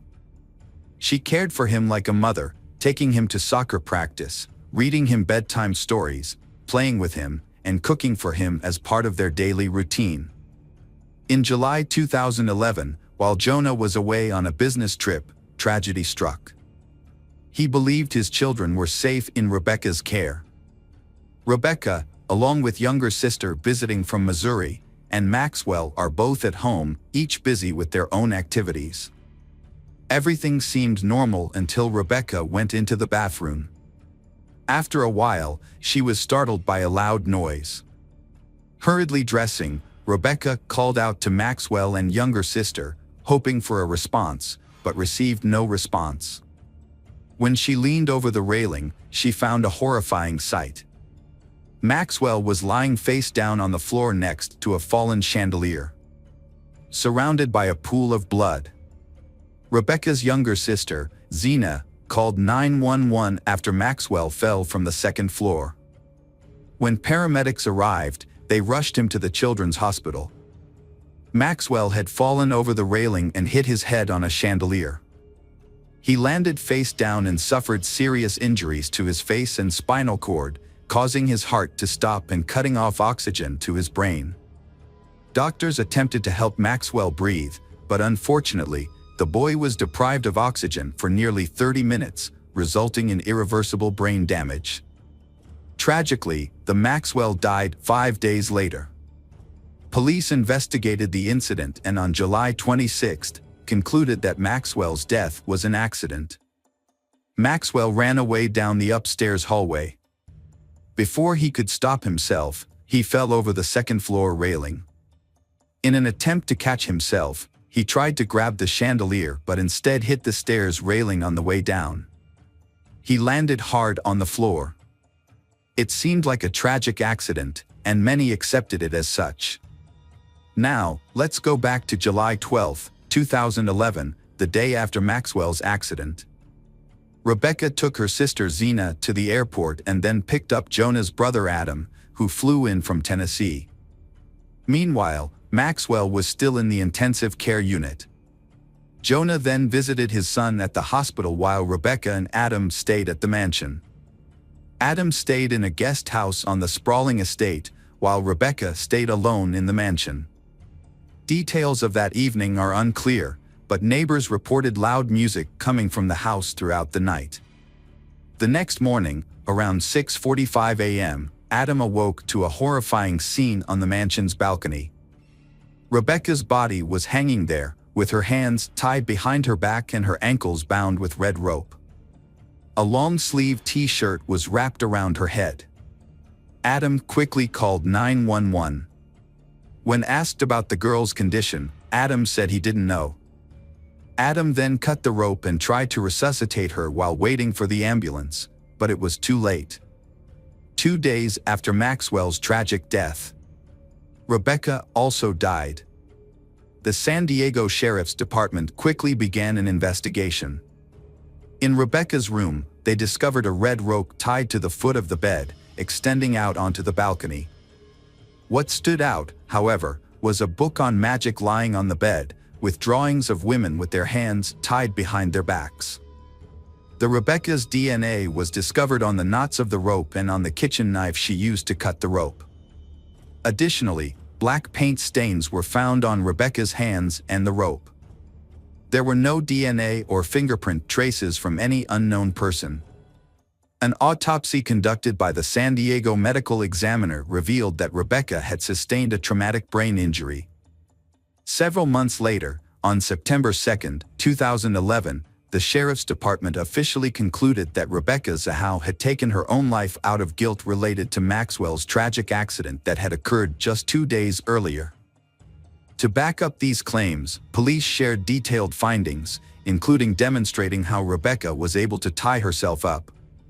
According to them, the story begins with a late-night call from Adam, informing Rebecca that Maxwell was in critical condition and might not survive. Shortly before 1 a.m. on July 13, Rebecca began to execute her plan. She undressed and tied one end of a rope to the foot of her bed, then fashioned a noose with the other end. Afterward, she went out onto the balcony with the rope, tied her ankles together, and secured her hands behind her back with it. Ultimately, she leaned forward over the edge of the balcony and fell 9 feet. Rebecca lost consciousness within 15 seconds and died approximately 20 minutes later. Police reported that it was clear Rebecca died as a result of her own actions and by her own choice. Rebecca's family refused to accept the police explanation for her death. They were convinced that it was murder. Rebecca's family, including her first husband Neil, never thought she would intentionally harm herself. Just the day before her death, Rebecca had spoken to her sister Mary, in which she showed no signs of depression. While Rebecca expressed sadness about Maxwell, she assured her sister that she had no intention of taking drastic action. Additionally, Rebecca had strong religious beliefs and a deep love for her family. It is hard to believe that she would consider such an act. The Rebecca was buried on July 27, 2011, in St. Joseph, Missouri, but the fight for justice for Rebecca's family was just beginning.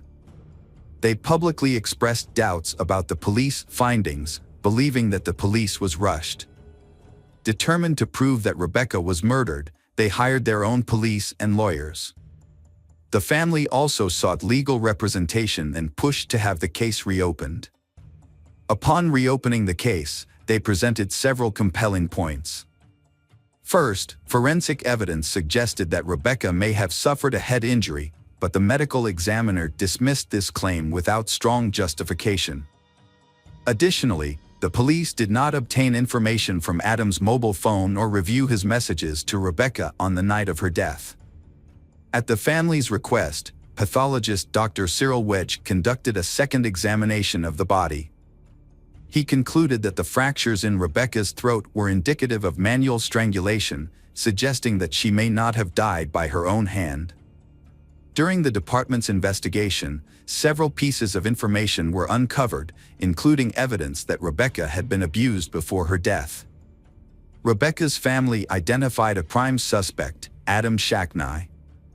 In February 2018, Rebecca's relatives filed a $10 million wrongful death lawsuit. Adam was accused of conspiring with Maxwell's mother, Dina, and her twin sister, Nina, to kill Rebecca out of revenge. They blamed Rebecca for Maxwell's accident while he was in her care. It was revealed that shortly after Maxwell's accident, around 11 p.m., Nina called Rebecca to discuss the incident. Rebecca did not answer, and surveillance camera footage showed Dina and Nina at the hospital that night when Rebecca died, leading to the sisters being cleared of any involvement. Rebecca's family's attorney accused Adam of assaulting Rebecca. The attorney also accused Adam of raping Rebecca and strangling her, then orchestrating her death. In response, Adam's defense attorney argued that there was no evidence linking him to Rebecca's death. He pointed out that Rebecca's fingerprints and DNA were found on the knife and rope used. A civil trial then took place in April 2018, lasting a month. During the trial, the jury found Adam liable for Rebecca's death. As a result, he was ordered to pay $5.2 million to Rebecca's family for their pain and suffering. Since this was a civil trial, a unanimous decision was not required. Adam did not face any criminal charges, so he could not be sentenced to prison, even though he was convicted. In December 2018, the San Diego Sheriff's Department confirmed that it would not overturn the original verdicts in the case. Civil verdicts can be appealed, and in February 2019, Adam appealed the civil court decision, arguing that there were procedural errors and misconduct among the jurors. Adam then reached a settlement that dismissed the civil lawsuit and reduced the original $5 million settlement to $2 million. Adam was furious about the settlement, claiming that it had been made without his consent. He criticized the judge for being incompetent in granting the settlement without his or his attorney's input. In response, the judge declaring that the civil lawsuit was now over. The jury's verdict in civil court found Adam Shacknai guilty of murdering Rebecca Zahau, and the verdict remains unchanged. However, Rebecca's family is determined to pursue further justice. They have vowed to continue their efforts until Adam is brought to justice.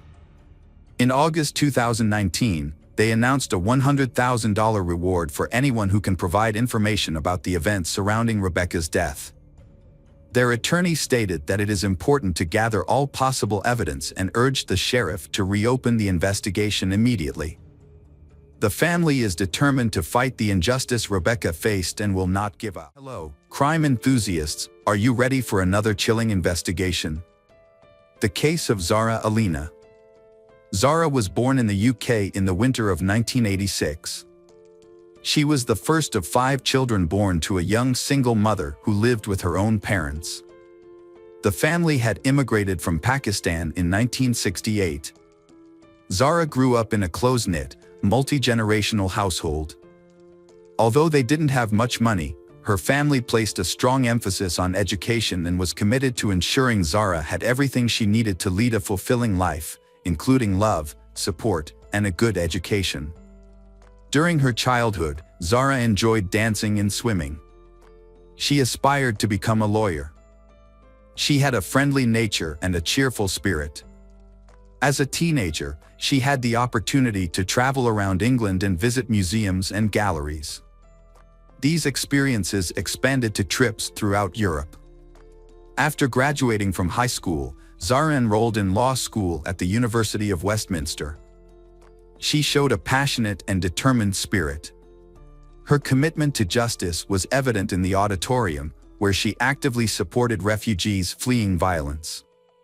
She also volunteered at soup kitchens for the homeless. Those who knew Zara said she left a trail of joy wherever she went. She was also very hardworking and managed to cover all her own expenses. In fact, she worked as a salesperson at a local clothing store and was well acquainted with everyone in the area, from teenagers to seniors. She greeted everyone with kindness and was always willing to help. Sometimes, she uses her money to take stray cats to the vet, care for them at home, and encourage neighbors to adopt them. An important person in Zara's life is her friend Cassie Peters. They visit each other regularly or talk on the phone almost every day. By 2002, after passing her exams and completing her first year, Zara was offered a job at the Crown Prosecution Service. This was a crucial step towards becoming a fully fledged solicitor, a goal she was determined to achieve. On her first day, she took a cheerful selfie and sent it to friends and family. At 35, Zara got a new job, which further strengthened her confidence in her plans to start a family soon. Near her home lived a man named Jordan McSweeney.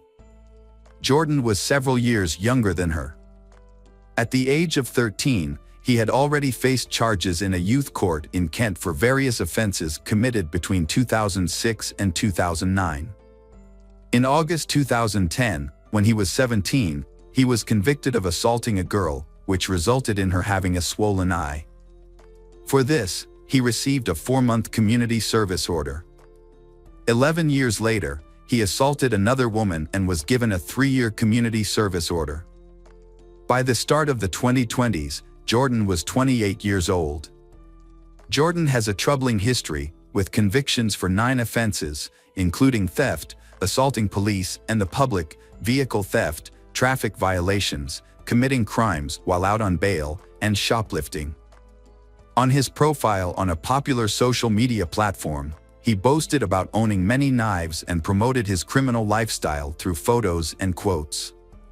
He even shared fake wanted posters claiming he was being sought by the FBI.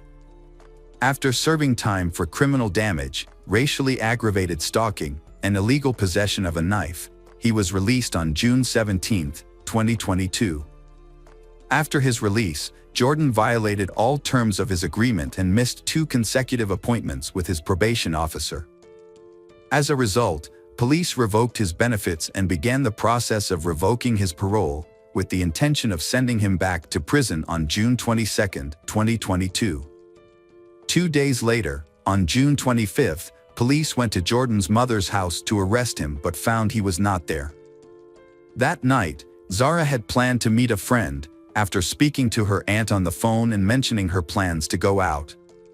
Her aunt advised her to stay safe, but Zara reassured herself that she would not be going far from home and felt confident in the safety of the route she was taking, as she was very familiar with the area.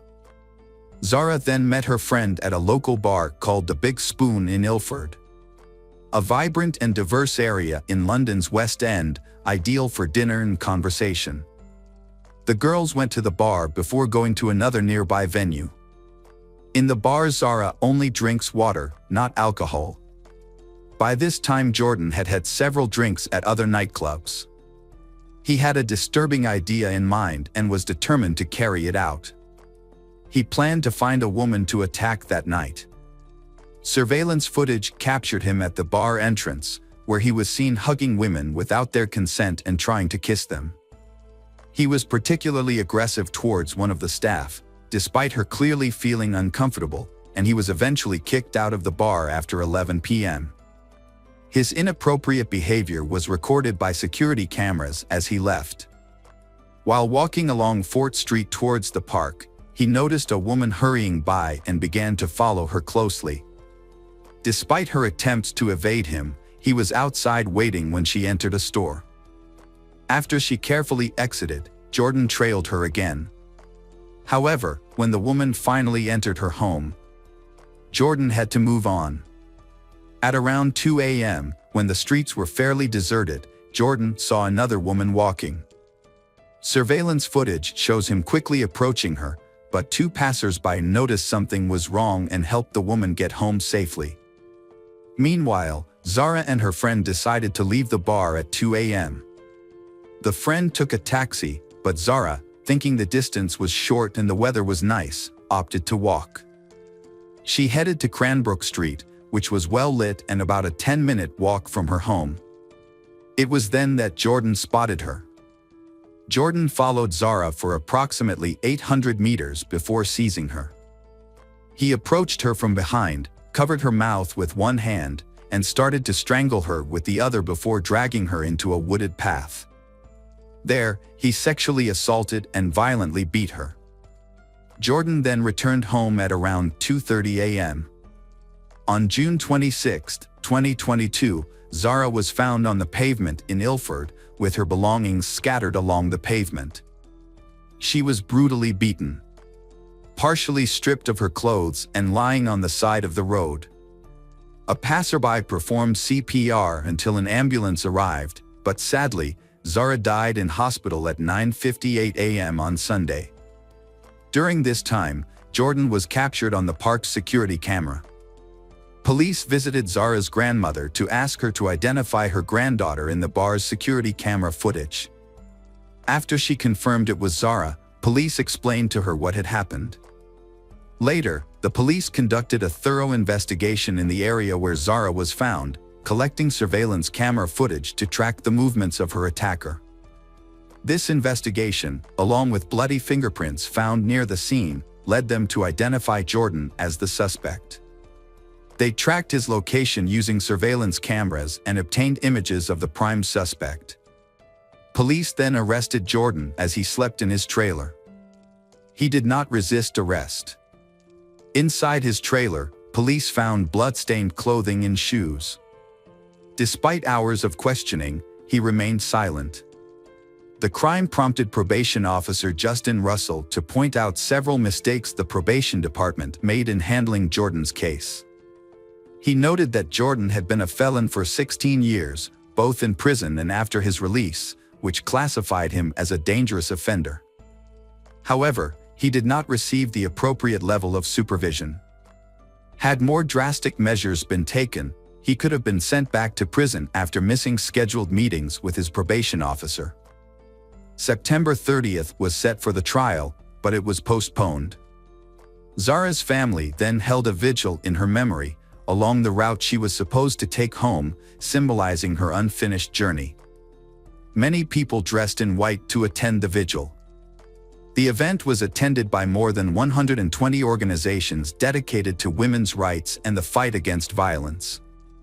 During a preliminary hearing at East London Crown Court, forensic scientist Nadia Perso said that local police could have done more to locate Jordan before he attacked Zara. Nadia believed that the case deserved more media attention and suggested that the inquest should also consider the actions of prison staff and probation officers. Nadia estimated that the inquest would take about a month. On November 16, 2022, Jordan did not attend the hearing, despite being told he needed to attend via video link. However, he later pleaded guilty.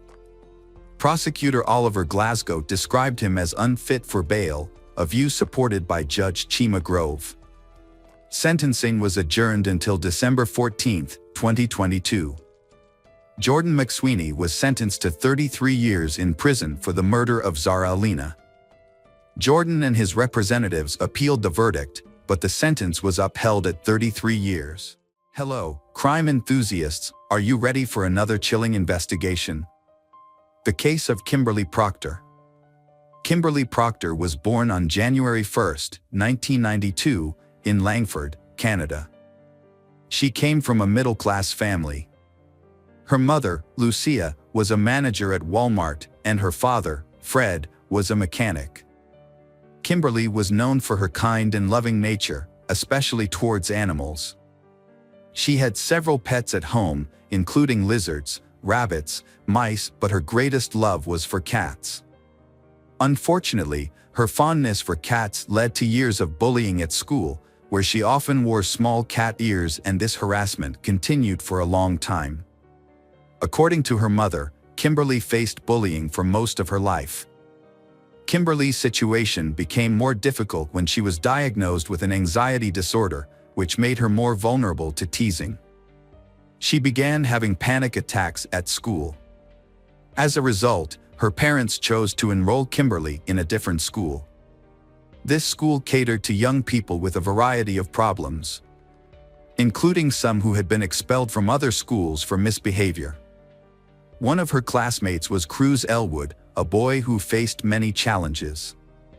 Cruz lived with his mother. His father had been in prison since 2001 after being sentenced to 15 years for abusing and murdering a young girl. Cruz later admitted that he knew about his father's actions but did not want to talk about it. Despite his young age, Cruz was involved in drugs and had a history of stealing money from mailboxes. People who knew him described him as very intelligent. Another troubled student at the school was Cameron Moffat, a friend of Cruz's who was diagnosed with PTSD after being abused when he was 4 years old. Cameron had a difficult relationship with his parents, and neither medication nor counseling seemed to help. He often resisted treatment and began self-harming to cope with his anxiety. His aggressive behavior was evident both at home and at school, where he sometimes carried a knife. Cruz and Cameron met in the 5th grade and quickly became best friends. They did everything together, from skipping school to smoking marijuana.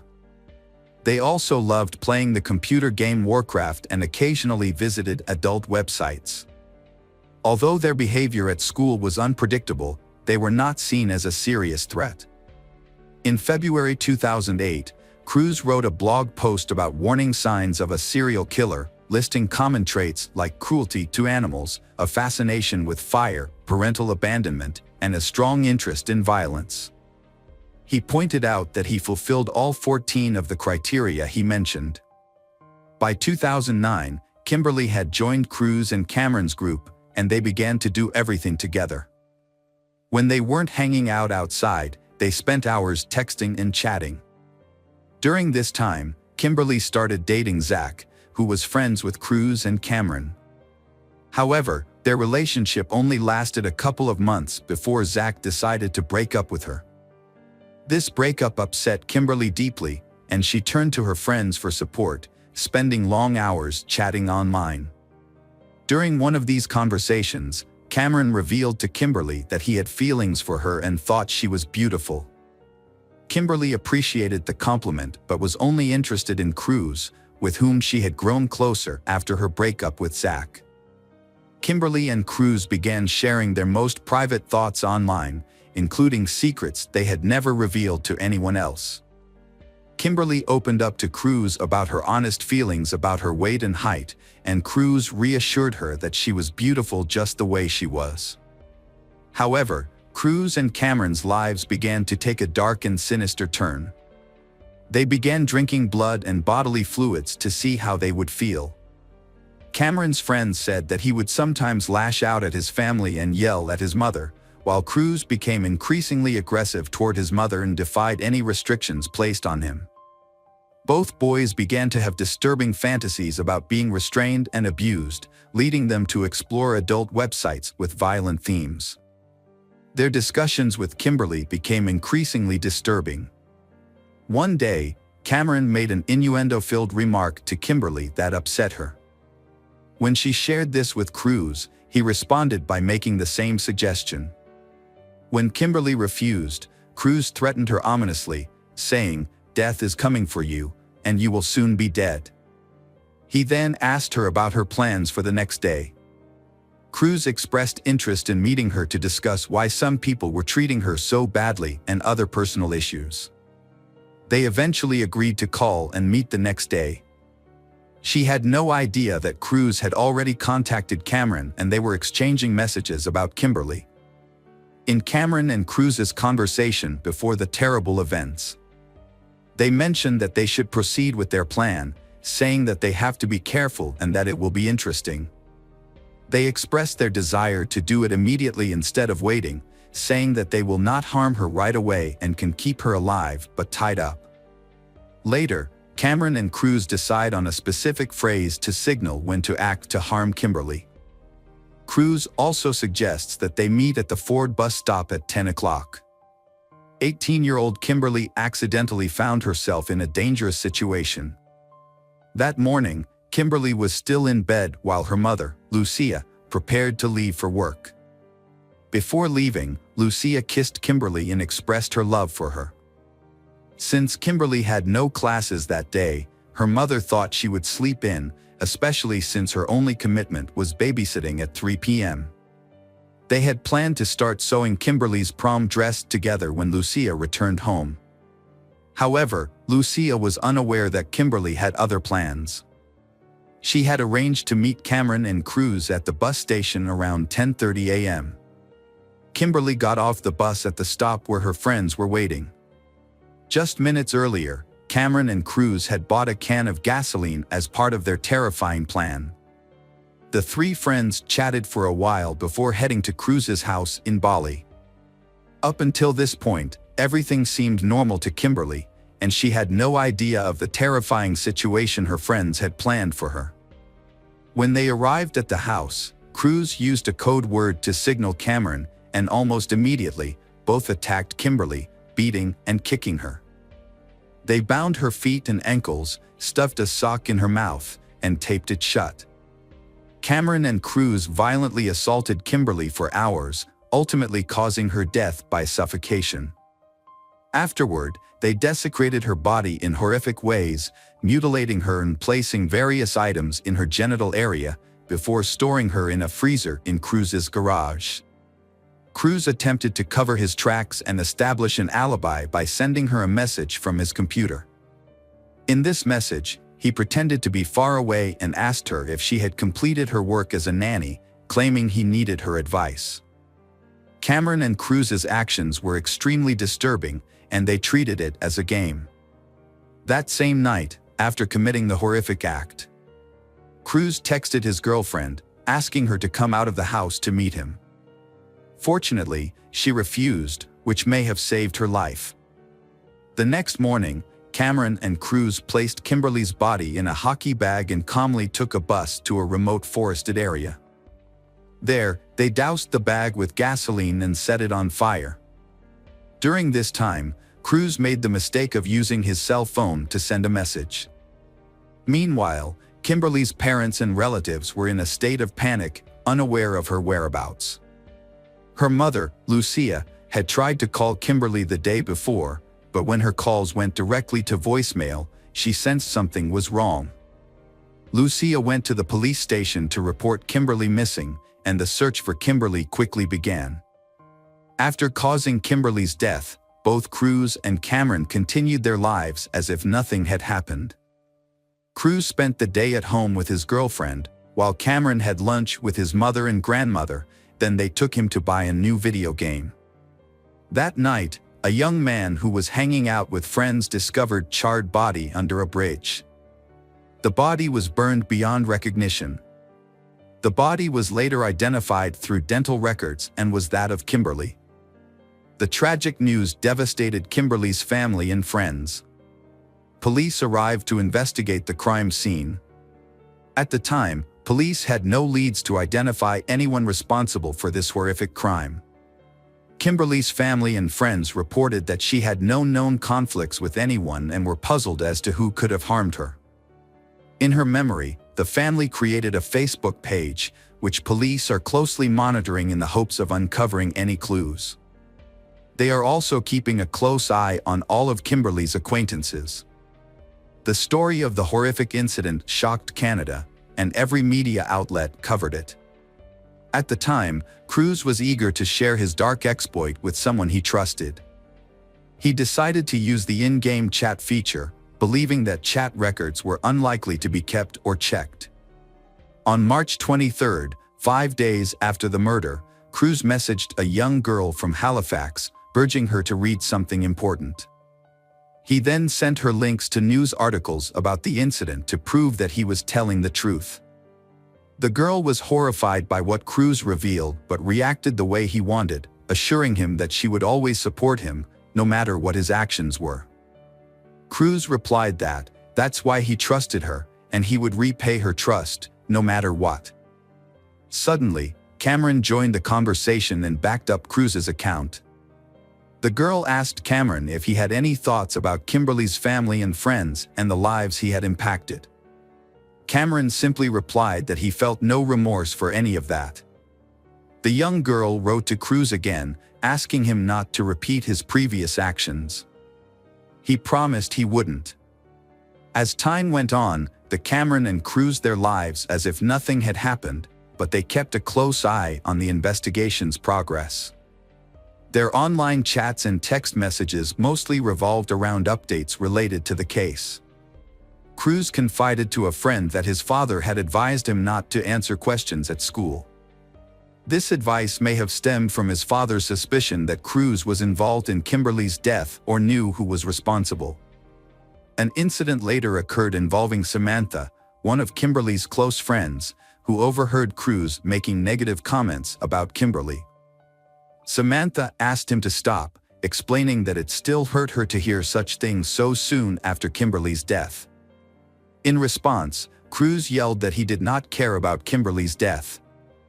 Another student even reported hearing Cruz say that he was glad Kimberly was dead because he did not like her. At that point, police began investigating Cameron and Cruz, leading to their questioning.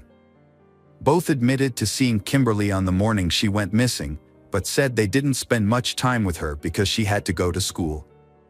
Police began monitoring Cameron and Cruz's online activities. Police obtained a warrant to install wiretaps in their home and both were placed under close surveillance. Their cell phones were also tapped and investigations into their devices were conducted. Disturbing evidence was discovered, including text messages exchanged between them in online chats. Police seized numerous documents related to their activities. Police believe Cruz and Cameron were responsible for Kimberly's death. Cameron and Cruz were then arrested and charged with Kimberly's murder. Both appeared calm and unresponsive. Cruz remained silent throughout the interrogation.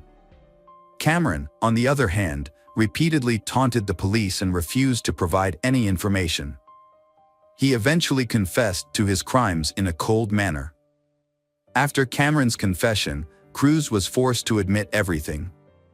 They both later pleaded guilty to first-degree murder and destruction of human remains.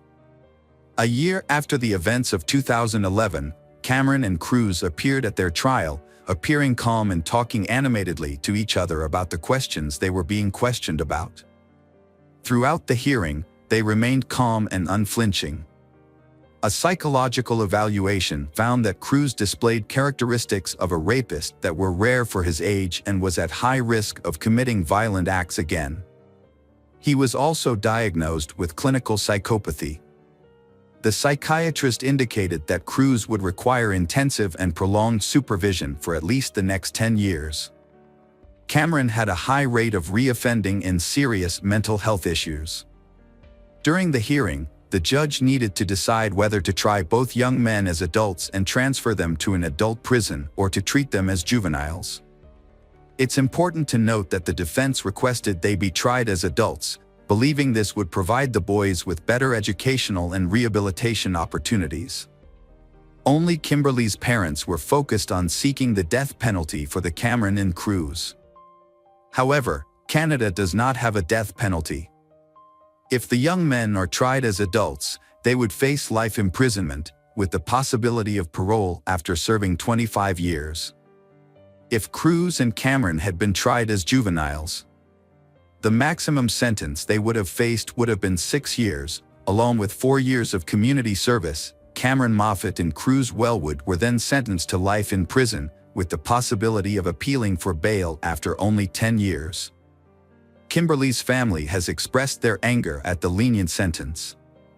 Kimberly's father, Fred, expressed concern that Cameron and Cruz might continue their harmful behavior and that this was unacceptable.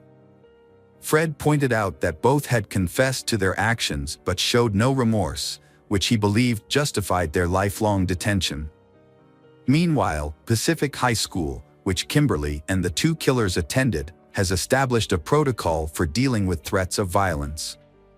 The protocol would allow police, schools, and social services to exchange information about students who might pose a threat in order to prevent tragic consequences. When asked why they had treated Kimberly's body that way, Cruz mentioned that for him, it was about finding the satisfaction he craved. and he felt a sense of power in taking someone's life. He shared that his life until then had felt empty and pointless, and this act gave him a sense of fulfillment. Cruz's first petition for parole was set for June 2019 but was postponed to August. The psychological evaluation conducted at that time was nearly identical to the initial assessment, indicating that Cruz was still completely unfit for parole. Consequently, the specialist did not recommend granting him release in 2020. His appeal was denied once more, meaning Cruz will have to wait until 2025 for another chance at parole. Sometimes people get a second chance, but this case should not have been given a second chance. It was clear that there was a deliberate intention to commit a terrible act. Individuals like Cameron and Cruz acted out their darkest fantasies without remorse. In fact, it was revealed that Kimberly was just one of 3 victims they targeted. Given the nature of their actions and the psychiatric evaluations, it is clear that Cameron and Cruz should not be allowed to live freely in society. Hello again, true crime fans. We've got another mysterious case to explore. The case of Roni Reuter. On the morning of Thursday, October 4, 2007, neighbors of Roni heard heart-wrenching screams and loud bangs coming from her apartment. Alarmed, they called 911 and requested authorities to investigate. The police arrived immediately, and when no one came to open the door, they forced their way inside. In the kitchen, they found a woman lying face down, wearing body armor, with wounds to her head, arms, and pregnant belly. It appeared she had tried to shield her unborn child by covering her stomach with her hands, causing both her hands and stomach to be injured. There were 2 wounds to her abdomen, indicating that the baby was the main target of the attack. The attacker then inflicted injuries to the back of her head. Tragically, both she and her unborn child were dead. The brutality of the crime left the police deeply shaken, questioning who could commit such a horrific act against a pregnant woman. A forensic investigation uncovered a spent 9mm cartridge case and 5 unused cartridges near the body. There were no signs of forced entry, robbery, or sexual assault, ruling out a random attack or burglary. This led investigators to believe the murder was personal and premeditated. It seems that Roni has a dangerous enemy who has harmed her. Police theorize that the attacker attacked Roni as she was preparing to leave the apartment to go to work, ambushing her when she opened the door. Detectives interviewed her neighbors, hoping to find witnesses or valuable leads.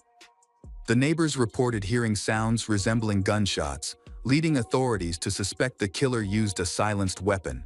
A neighbor reported seeing a skinny African-American teenager wearing a hooded sweatshirt, walking up the stairs to Roni's door at around 7:00 a.m., shortly before the incident.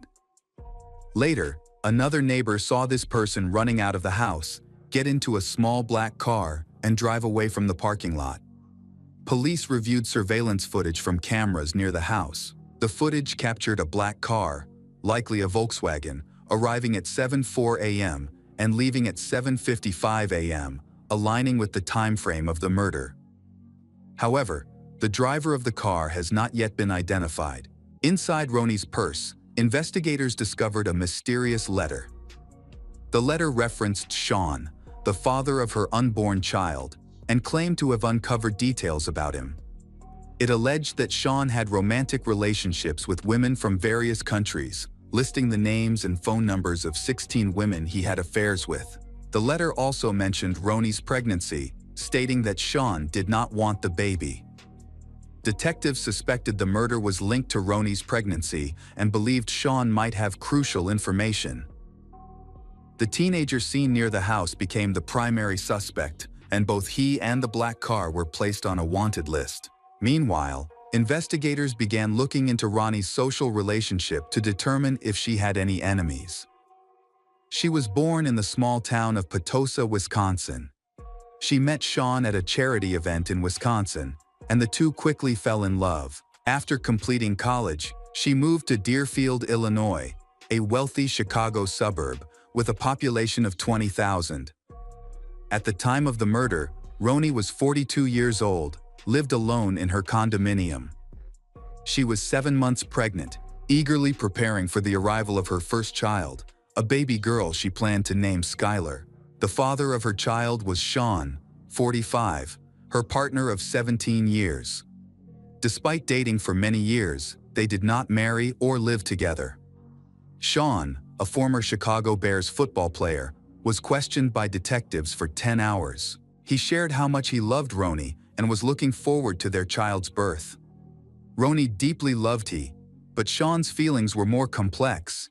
He admitted to detectives that he had multiple affairs, which strained their relationship. He said that Roni knew about his infidelity, and it had caused her to grow distant from him. Despite this, he insisted he was excited to become a father. He appeared heartbroken over the tragic deaths of Roni and their unborn baby, and his emotions seemed genuine. Additionally, his strong, athletic build did not match the description of the thin teenager a neighbor claimed to have seen. Sean told the police that he had overslept that morning, he waking up at 9:15 a.m. and then went to a barbershop for a haircut. This alibi was confirmed by the barbershop administrator. However, the barbershop was close to Roni's house, just a 10-minute walk from her home, which made the detectives suspicious. They considered the possibility that Sean might have killed Roni or orchestrated the crime by hiring someone else. Despite his alibi, investigators did not eliminate him as a suspect and continued looking into his potential involvement. They questioned Sean's friends to evaluate whether he was capable of murder, his relationship with Roni, and whether he truly wanted the child. Sean's close friends have strenuously denied that he committed the crime, insisting that he was delighted to be a father, despite his relationships with other women. When detectives visited Sean's home for a follow-up interview, they discovered parenting books and baby items, indicating that he was preparing for fatherhood. During the interview, police asked who he thought might be responsible for the crime. He listed 16 women he had recently been involved with, and emphasized one name in particular, Monika Kurowska. Sean said that Monika, a fitness model from Poland, was someone he had dated while living in Europe.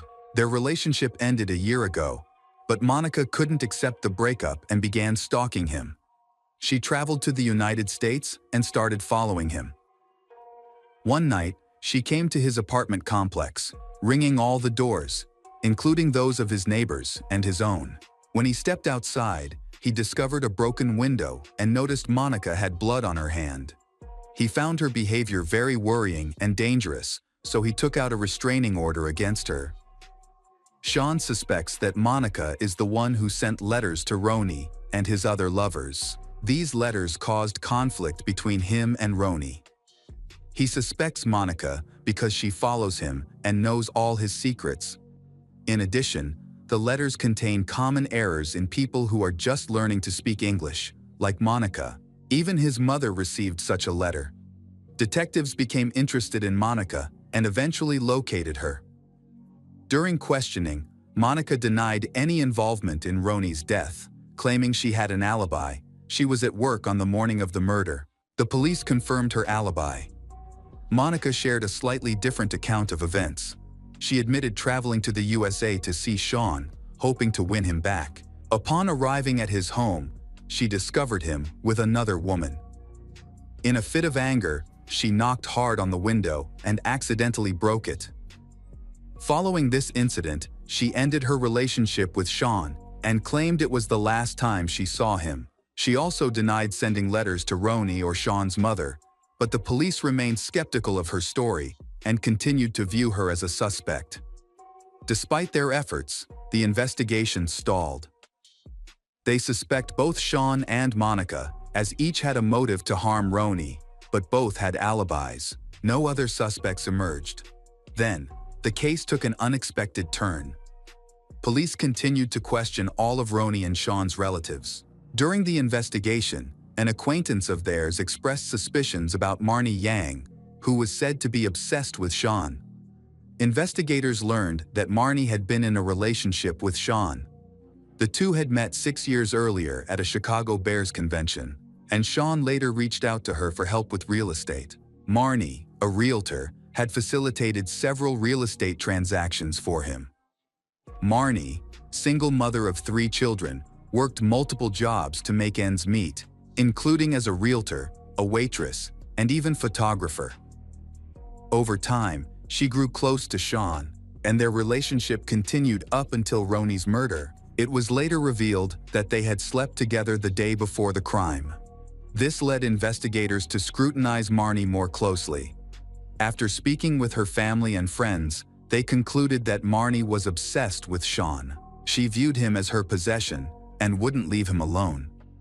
When she discovered he had other relationships, she became furious. Her jealousy drove her to want he all to herself, believing he should belong only to her. She calls him her boyfriend, despite the fact that their relationship was short and fleeting. Detectives questioned Marnie, but she firmly denied any involvement in the crime. Despite this, she was unable to provide an alibi for the time of the murder. She claimed she was at home with her children, but the lack of evidence to support this made her the primary suspect. Detectives believe Marnie fits the description of the person they are looking for. With her petite build, she could easily be mistaken for a teenager if she was wearing a sweatshirt and hood. After obtaining a search warrant for the home, police discovered several important clues. Upon examining Marnie's computer, they discovered she had access to Sean's email and had been secretly monitoring his messages. Among the emails, they found letters from Monica to Sean written in broken English. Marnie had mimicked Monica's writing style, including the grammatical errors. She sent anonymous letters to several women involved in Sean's life, such as Ronnie and his mother. These letters contained accusations about Sean's relationships, and investigators concluded that her intention was to frame Monica as the main suspect. However, her plan ultimately failed.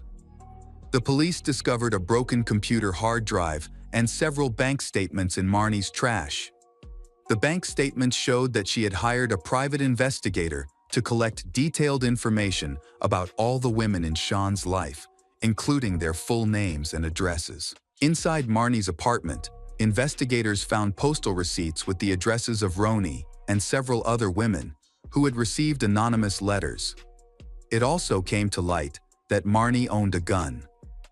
In September 2005, she was stopped at the airport for purchasing and transporting 2 pistols and 200 rounds of ammunition.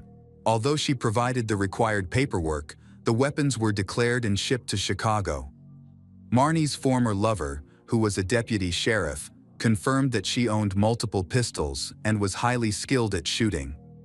One of her guns was a 9mm pistol, the same type used to kill Ronnie, though this particular weapon was never located. Investigators also learned that Marnie had attempted to construct her own silencer.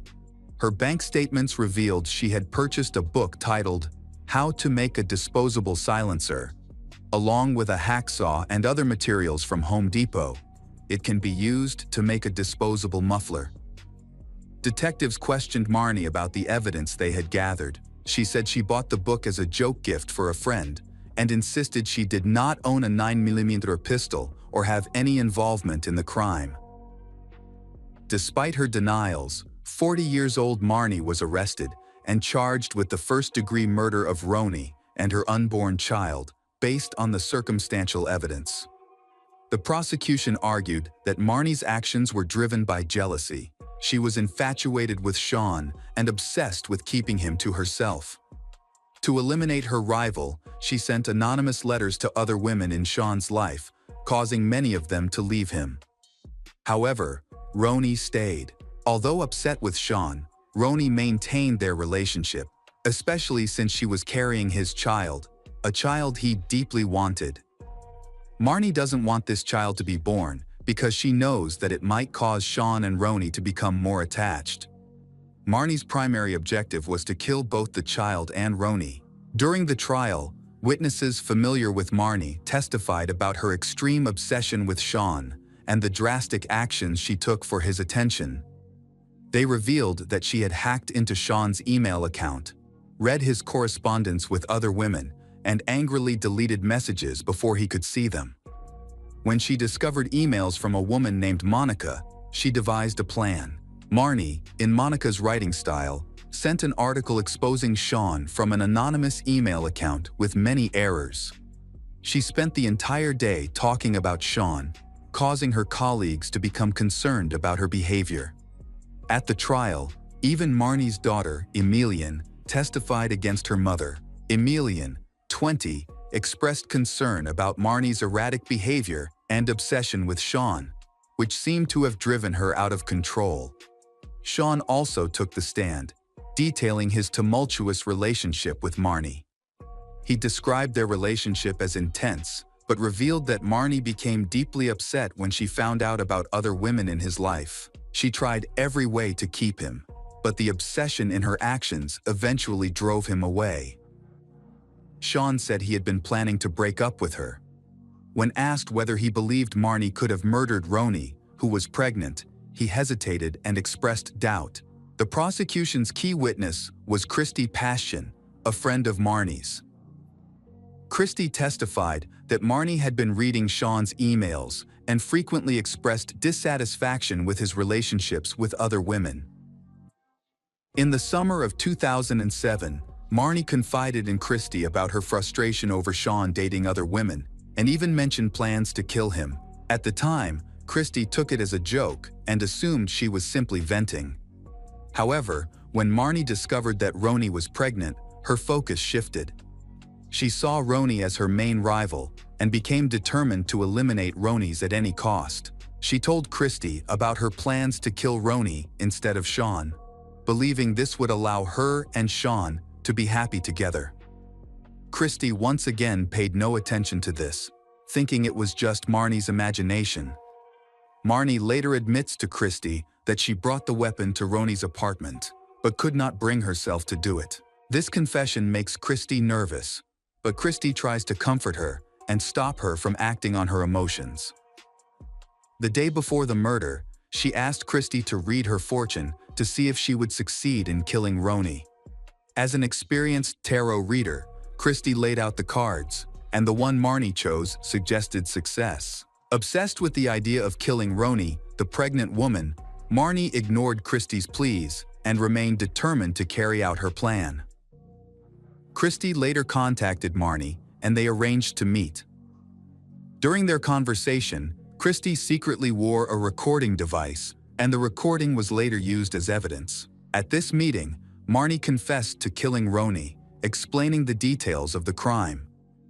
She revealed that she had disguised herself by wearing a wig, dark makeup, and gloves to avoid leaving any evidence. Marnie said she knocked on Roni's apartment door, and when Roni opened it, she drew her weapon and entered the house. She acted quickly, attacked Roni before Roni could scream. She admitted to being cautious, ensuring she didn't touch anything in the apartment and keeping her gloves on to avoid leaving traces. Marnie also described renting a black car, using a disposable phone, and then throw away the murder weapon, wig, gloves, and clothing in separate trash bins. She planned the murder meticulously so that it could not be detected, but Christy would testify against her. The recorded conversation became the prosecution's most compelling piece of evidence during the trial. The police investigation showed that Marnie's work computer had directions to Roni's house saved. They also confirmed that she rented a black Volkswagen on October 3. The vehicle's route was tracked from the rental location to Roni's apartment and back. However, the defense argued that there was no physical evidence that Marnie was at the scene, including DNA, fingerprints, or phone records. The case was based largely on circumstantial evidence in Christie's testimony. The defense wanted to discredit Christie by emphasizing her dubious background. They revealed that she had once claimed to be a psychic in the U.S. Army and said she was the sole survivor of a mission in the Middle East. However, it was later proven that she had fabricated her military service and had never even been in the Middle East. She had lied to enhance her qualifications for the role. The defense argued that Christie's testimony was unreliable and accused the police of falsely assigning blame to Marnie for the murder. The defense argued that there was no concrete evidence against Marnie, other than circumstantial evidence and recordings made under duress. The lawyer argued that Marnie confessed out of fear and in an attempt to protect her children, as her eldest son was under suspicion. Furthermore, an unidentified fingerprint was discovered on the door handle of Ronnie's apartment. The lawyer emphasized that the fingerprint did not belong to Marnie and that the police had failed to determine who it belonged to. The prosecutor acknowledged the existence of the fingerprint, confirming it was not in any database. However, they contended that the print could have been left by anyone passing by and was not necessarily linked to the crime. Marnie was convicted of 2 counts of first-degree murder for killing Ronnie Reuter and Ronnie's unborn child. She received 2 life sentences without parole. She and her lawyers opposed the sentence and filed an appeal, but it was denied. Marnie later claimed that she deliberately confessed to the murder to Christy to protect her son and stop people from bothering her. However, no one believed her explanation. Why would she include so many specific details about the murder if they weren't true? This makes no sense. The defense team argued that the black car seen on surveillance footage was not the Volkswagen that Marnie had rented. They also stated that a man had informed the police he had stolen Marnie's gun months before the murder, meaning she did not possess a gun at the time. Additionally, the murder weapon was never recovered at the crime scene. Fingerprints belonging to someone else were found, and they did not match Marnie's or any family member's fingerprints. The lawyer pointed out that male DNA was discovered on the cartridges at the crime scene, but it did not match Marnie's DNA and instead belonged to an unidentified man. The defense stressed that forensic analysis of the shooting angle indicated the attacker was taller than Marnie. Crucially, new CCTV footage from a hair salon showed Sean arriving for a haircut much later than he had claimed during police questioning. The footage revealed that he arrived at 10 a.m. on the day of Ronnie's murder, and she was killed before 8 a.m.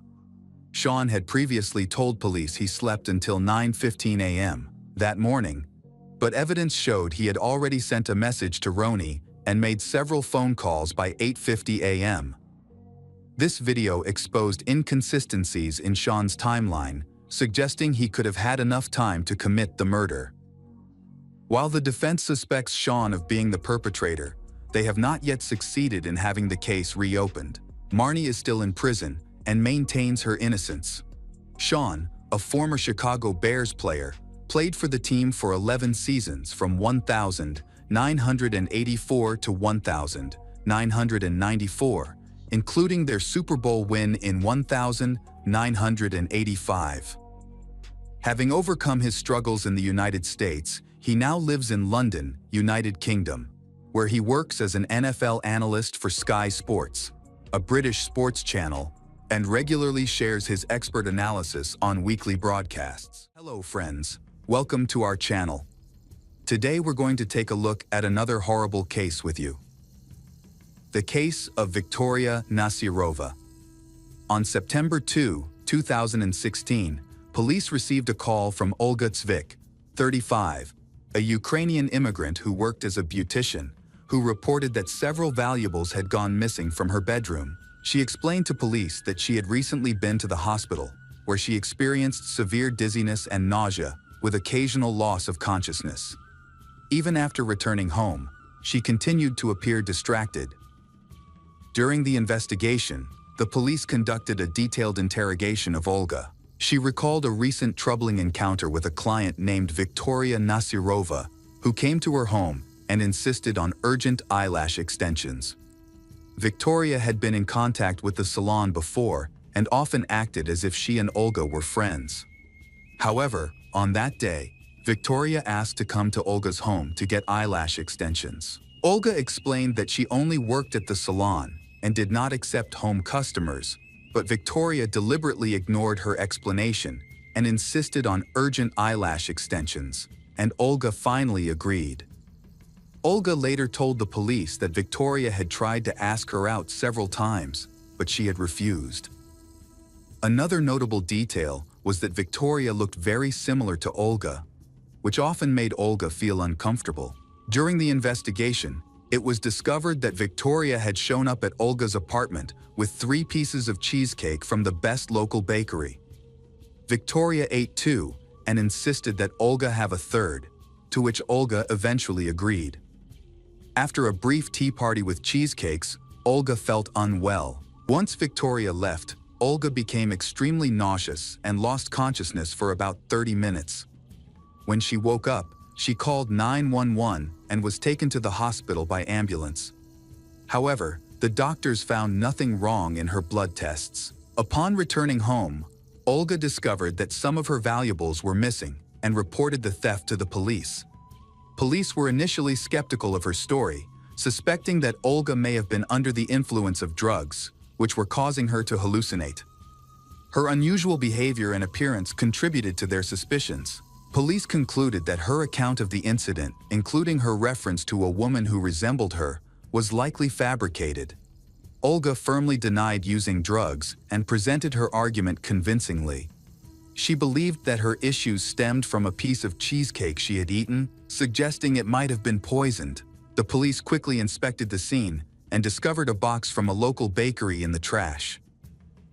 Olga identified the box as the cheesecake Victoria had brought. The police collected it as evidence because it still had crumbs left inside. Analysis of the cheesecake could determine whether it was the cause of Olga's problems.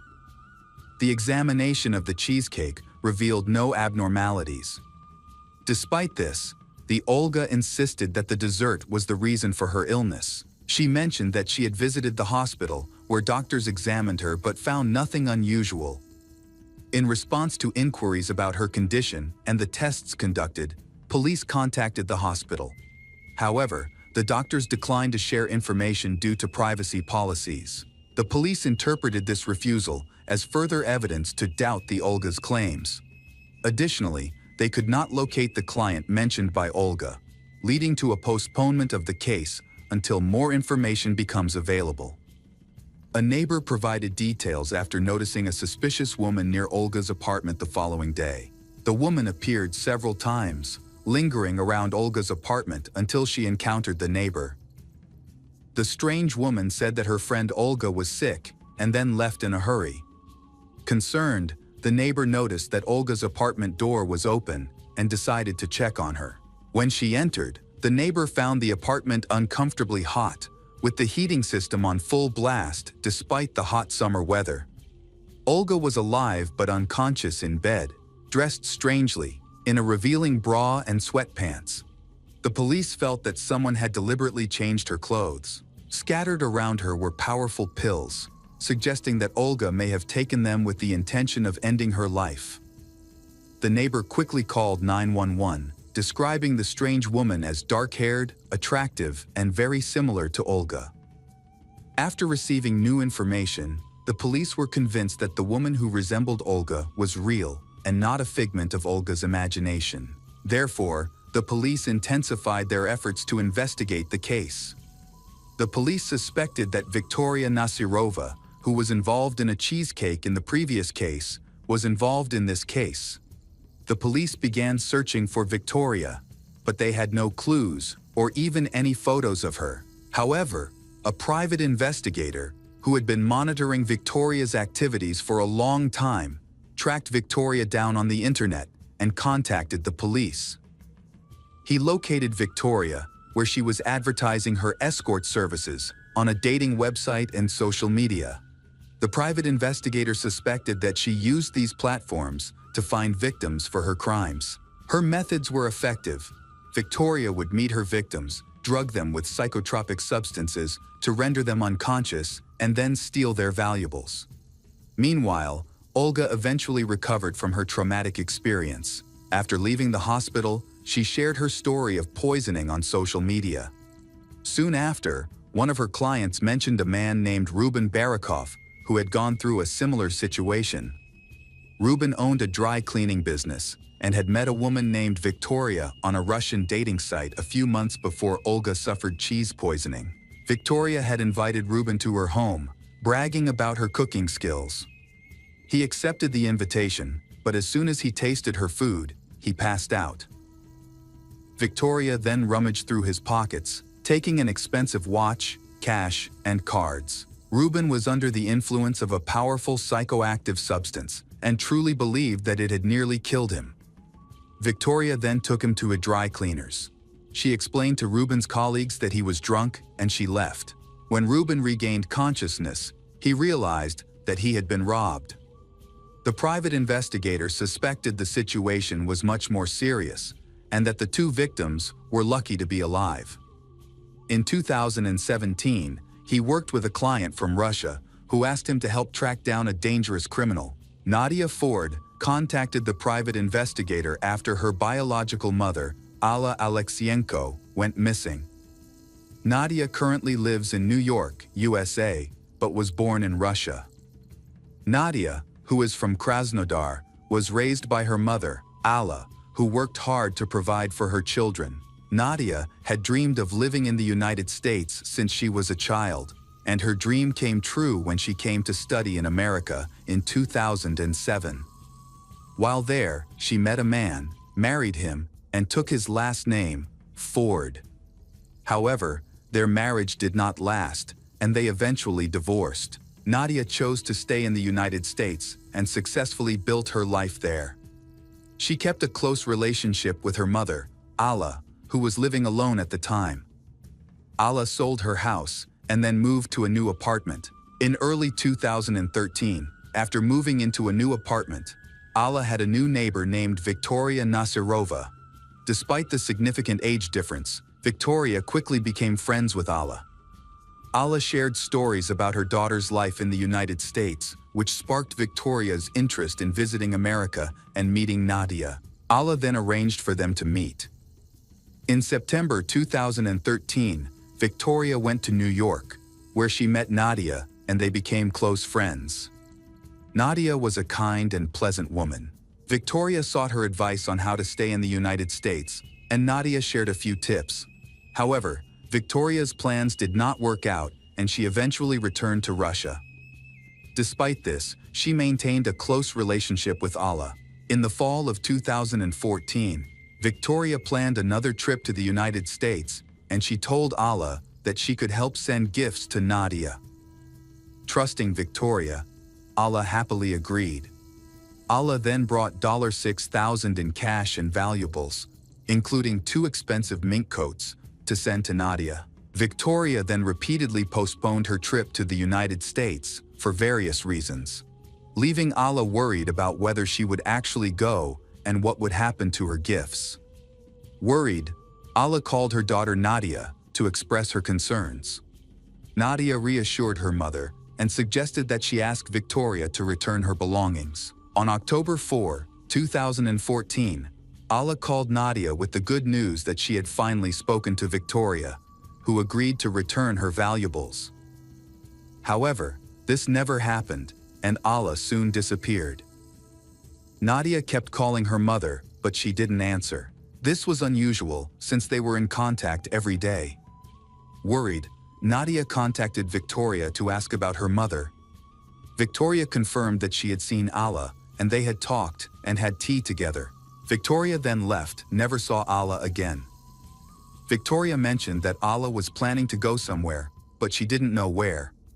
Victoria also tried to contact Alla, and even visited Alla's apartment to check on her, but there was no sign of her mother being home. Alla was still unreachable. After a few days, Nadia and her brother received a number of unusual text messages from an unknown number, supposedly from their mother Alla. The messages stated that there was no need to look for her because she was happy. However, the way the messages were written was inconsistent with Alla's style, which raised their concerns. Nadia realized that something was definitely wrong and decided to book the next flight to Russia to assist in the investigation into her mother's disappearance. Upon arriving in Krasnodar, Nadia went to her mother's apartment, but it was stripped of valuables that Victoria was supposed to return. There was no trace of her mother. Concerned, Nadia quickly contacted the police and reported her mother's disappearance. She informed the police about her suspicions regarding Victoria, a neighbor of her mother who had become suspiciously close to her and failed to return Alla belongings. It soon became clear that Victoria had a motive to harm Ala. The police were interested in the information and devised a plan. Nadia called Victoria and pressed Victoria for information about her mother's whereabouts. Victoria, angered by Nadia's questions, shouted that her mother was still alive, but Victoria did not know where she was. The police, who had been listening in on the call, decided to approach Victoria. At her home, she successfully convinced the police that she was not involved and claimed that Nadia's accusations were baseless, with no evidence against her. Meanwhile, Nadia returned to her mother's apartment to investigate. She noticed that the place was surprisingly clean, with no dust, as if it had just been thoroughly cleaned, despite her mother's absence for several days. This raised questions for Nadia. Who could have cleaned the apartment? Additionally, she discovered that several valuable items, including jewelry and $50,000 in cash, were missing. Concerned, Nadia decided to report this to the police. The police, after speaking with Victoria, tried to persuade her that her mother had taken the money and jewelry on a trip and would be back soon. However, Nadia did not buy this explanation. She sensed that her mother was in danger and that it had something to do with Victoria. Nadia reached out to all her mother's friends and relatives, but no one knew where her mother was. In her desperation, Nadia printed flyers with her mother's photo and posted them all over the neighborhood. She also drove around the city, visiting her mother's favorite places, but her efforts were unproductive. Nadia contacted Victoria, begging her to return her mother and expressing her willingness to do anything, even offer a reward. However, Victoria denied any involvement. Despite this, Nadia remained hopeful that her mother was still alive and continued to search. She regularly went to the police for updates, but there was no information about her mother. Determined to find answers, Nadia hired a private investigator. After investigating, the private investigator discovered that Victoria had rented a car from a service center on the day Ala went missing. He checked the car's information and reviewed surveillance camera footage from October 5, 2014. The videos show a car driving on a highway outside the city. There were two people inside, Victoria, who was driving, and Ala Alexinko, motionless in the front passenger seat. She shared this information with the police, who confirmed that Victoria had rented the car and brought her in for questioning. Victoria admitted that she had driven the rental car that morning, October 5, but she denied that there was anyone else in the car with her. Victoria agreed to take a lie detector test. After completing the test, she was released, but the results later showed that she had failed, leading the police to consider her a prime suspect in the case. Before the police could arrest her, Victoria fled the country without notifying the police. They began searching for Victoria. Nadia remained in Russia for another 6 months to assist in the investigation, holding out hope that her mother was still alive. She also contacted Interpol for help in finding Victoria. Police traced the rental car to a dense forest in Armavir, which turned out to be Victoria's hometown. This is where the search for Ala began. Nadia's hopes of her mother's safe return were dashed in April 2015, when police informed her of the tragic news. Her charred remains were found in the same forest, about a 3-hour drive from where Ala went missing.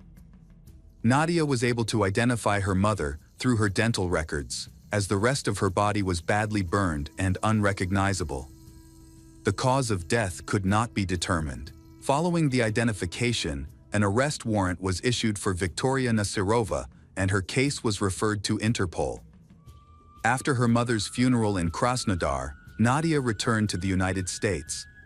She found it difficult to cope with her mother's death and was unable to work for a long period.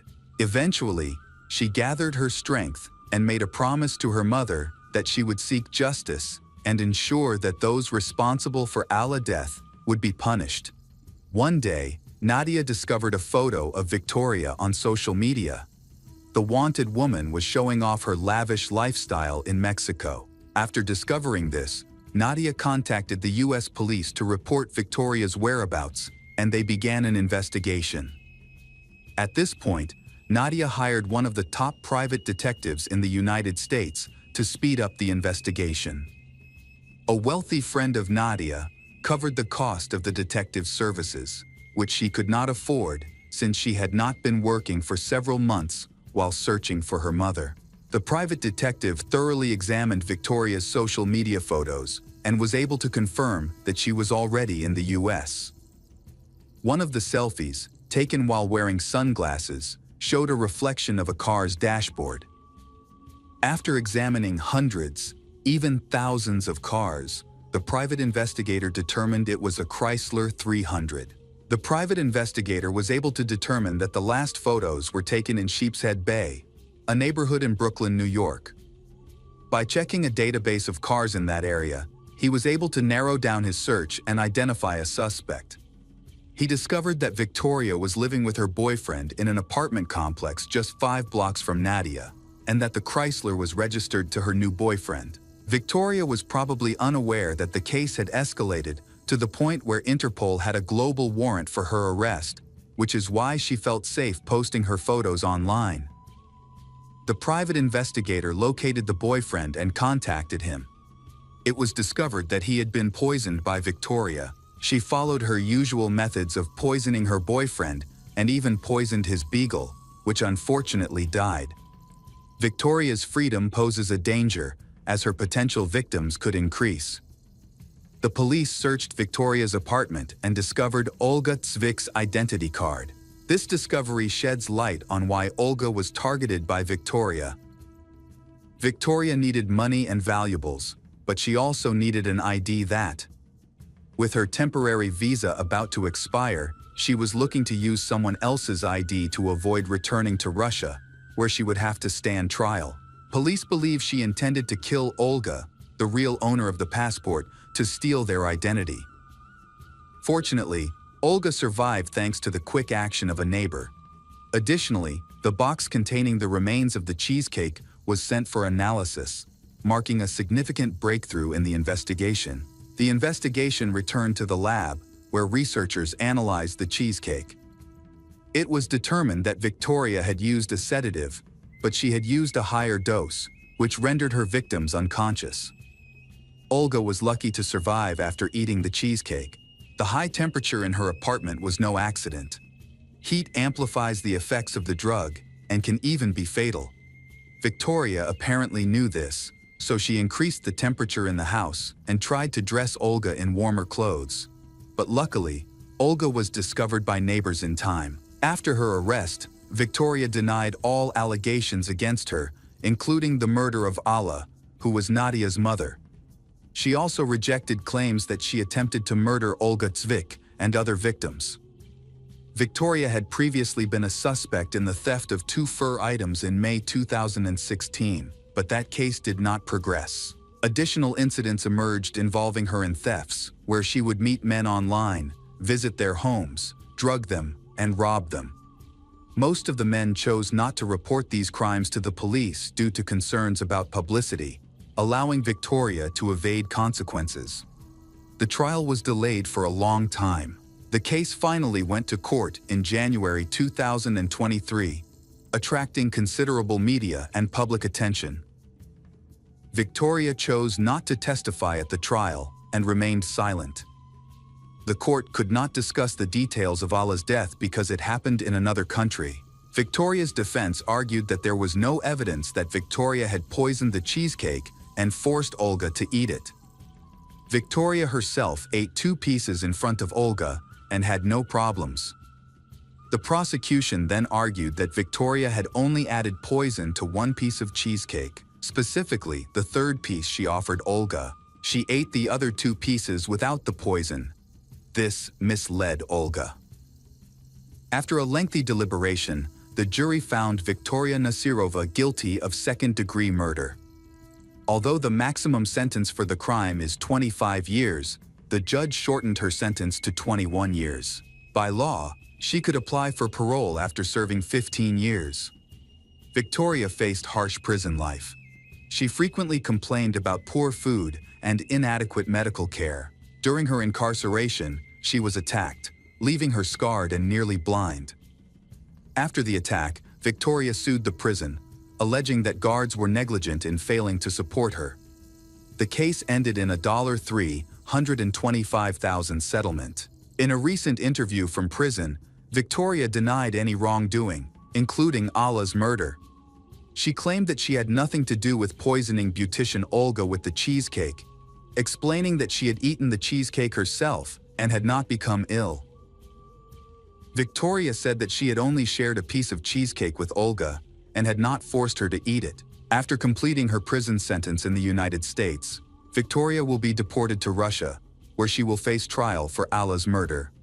Her daughter Nadia said she was relieved that Victoria was in prison and would not be able to escape justice. Welcome back to our channel. Today we will explore a new case, the case of Stay family. Family massacre cases always leave the public shocked and heartbroken, not only because of their brutality, but also due to the surprising nature of the tragedy occurring in places that seem the safest. Among the most shocking cases in the history of American justice is the Stay family case, a tragedy that claimed 6 innocent lives and exposed the dark side of domestic violence and human psychology. Through this heartbreaking story, the courage and resilience of Cassidy Stay, the sole survivor, shine as a glimmer of hope amid the darkness of tragedy. A teenage girl answered the door when someone knocked. She found a delivery man waiting outside and informed him that her parents were not home, asking him to return later. Later, the courier came back, but this time, the situation took a turn for the worse. The Stay family lived in that house. The father, 39-year-old Stephen Stay, and his wife, 33-year-old Katie Stay. They had 5 children, 15-year-old Cassidy, 13-year-old Brian, 9-year-old Emily, 7-year-old Rebecca, and 4-year-old Zach. They were a close-knit and happy family, well known among their neighbors for their Christmas parties and Halloween celebrations. The Stay family lived in a comfortable and safe neighborhood in Houston, Texas. Stephen had been working in real estate for many years and had just started his own small agency. Katie was a dedicated housewife who focused on taking care of their children and managing household tasks, always supporting her husband. On July 9, 2014, they visited their grandmother in the morning. Later that afternoon, after returning home, Katie and Stephen went to the bank, leaving their daughter Cassidy in charge of her younger siblings. A knock sounded at the door. Cassidy opened it and saw a courier from a delivery service holding a package. She informed him that her parents were not home. Cassidy didn't see the courier's face clearly, so she asked him to come back later and shut the door. After a while, the courier returned. When she opened the door again, she repeated that her parents were not home yet. This time, she looked closely at his face and recognized him. It was Ronald Lee Haskell, her Aunt Melanie Lyon's ex-husband, who was 33 years old. When Ronald saw that Cassidy recognized him, he told her he wanted to see Melanie. Cassidy replied that Melanie was not home. Worried, she tried to quickly close the door, but this made Ronald angry. He kicked the door hard, causing Cassidy to fall to the floor. He forced his way into the house and pulled out a gun. Instead of a package, he had a folded blanket, which he planned to use as a silencer. The children were terrified, clinging to each other and pleading with Ronald to leave, but he ignored their pleas. He held them hostage while waiting for Stephen and Katie to come back. When Katie returned from the bank and entered the house, Ronald confronted them with a weapon, demanding to know where Melanie was. They refused to answer because they knew he was dangerous. That was why Melanie had divorced him, and she was hiding. Ronald took their mobile phones and ordered them to lie face down on the floor. Realizing the danger, Katie jumped up and screamed, "No!" But then, he attacked her in the face and proceeded to target each family member on the floor, aiming for the back of their heads, including the children. Zach also was shot in the shoulder. The boy got up and ran to his father, who had already been shot. Ronald approached and callously attacked Zach in the head. When it was Cassidy's turn, the bullet unexpectedly ricocheted off her head without Ronald noticing. Seeing what had happened, she lay still and silent. Ronald, believing everyone was dead, decided to leave. He grabbed the keys to the Honda parked nearby and drove away with the Stay family's car. Once he was gone, Cassidy called 911. She informed them that Ronald had shot her entire family and that everyone was dead except for her and her brother, who she could hear struggling to breathe. The police and ambulance arrived at the scene to find a horrific sight inside the house. 6 individuals were lying on the floor, hands behind their heads, in a large pool of blood. At this time, all 6 were deceased. Cassidy was the only survivor. She suffered a minor head injury, received treatment, and fully recovered. She then moved in with her maternal grandparents and was able to share the details of the brutal murder. Cassidy informed the police that Ronald had been stalking her aunt, Melanie, and harassing the entire her family. She believed that Ronald had gone to her grandparents' house, where her aunt Melanie lived. Meanwhile, the police discovered that Ronald had fled the crime scene in the Stay family's Honda, which was now considered a wanted vehicle. It was urgent to locate this dangerous criminal before he could hurt anyone else. As the police headed to Melanie's house, they spotted the Honda. Ronald's driveway was blocked, and he stopped the car, but he refused to exit. Instead, he threatened to self-harm. Surrounding him were 50 police officers, all armed, demanding that he get out of the vehicle. In response, Ronald claimed to be struggling with mental health issues and insisted on speaking with his brother, who lived in California, stating that he did not want to go to prison. Negotiations lasted 3 hours until Ronald finally exited the car. He was arrested and charged with multiple counts of murder. As a result of the murders of the Stay family, the death penalty was being considered for Ronald, who remained in jail without bail after being released from the hospital. Cassidy, along with her grandfather and uncle, attended a family memorial event where 600 colorful balloons were released. She quoted her favorite Harry Potter book saying, "Happiness can be found even in the darkest times if only you remember to turn on the light." Cassidy expressed her belief that her parents, Brian, Emily, Rebecca, and Zach, were in a better place and that she would see them again one day. She also mentioned that she is staying strong during this challenging time. The police started investigating Ronald's background and found multiple charges of domestic violence made by his ex-wife, Melanie. He and Melanie were married in California in 2002 after having known each other since elementary school. They moved from their hometown to Utah, where Ronald deliberately cut Melanie off from her family. Problems arose almost immediately after their wedding, as he manipulated her into feeling unwanted by everyone, including her relatives. Throughout their marriage, Ronald subjected Melanie to physical, sexual, and emotional abuse. They had 4 children together, and he even assaulted Melanie during her pregnancies, eventually directing his violence towards the children as well. Ronald had a low income as a courier, which made it difficult to support their large family. Despite their financial struggles, he did not allow Melanie to work or leave the house, isolating her from anyone who could help. In 2008, Melanie seized a chance to contact the police when Ronald accidentally left his phone unattended after physically assaulting her. She was taken to the hospital, and Ronald received an 8-month suspended sentence. Unfortunately, this punishment did not stop him. The abuse started again as soon as she returned home. Ronald grew even more aggressive and threatened to kill her family if she reported him again, causing her to live in constant fear. By 2013, Melanie could no longer tolerate her situation. She and her children left their home while Ronald was at work and sought safety in a shelter.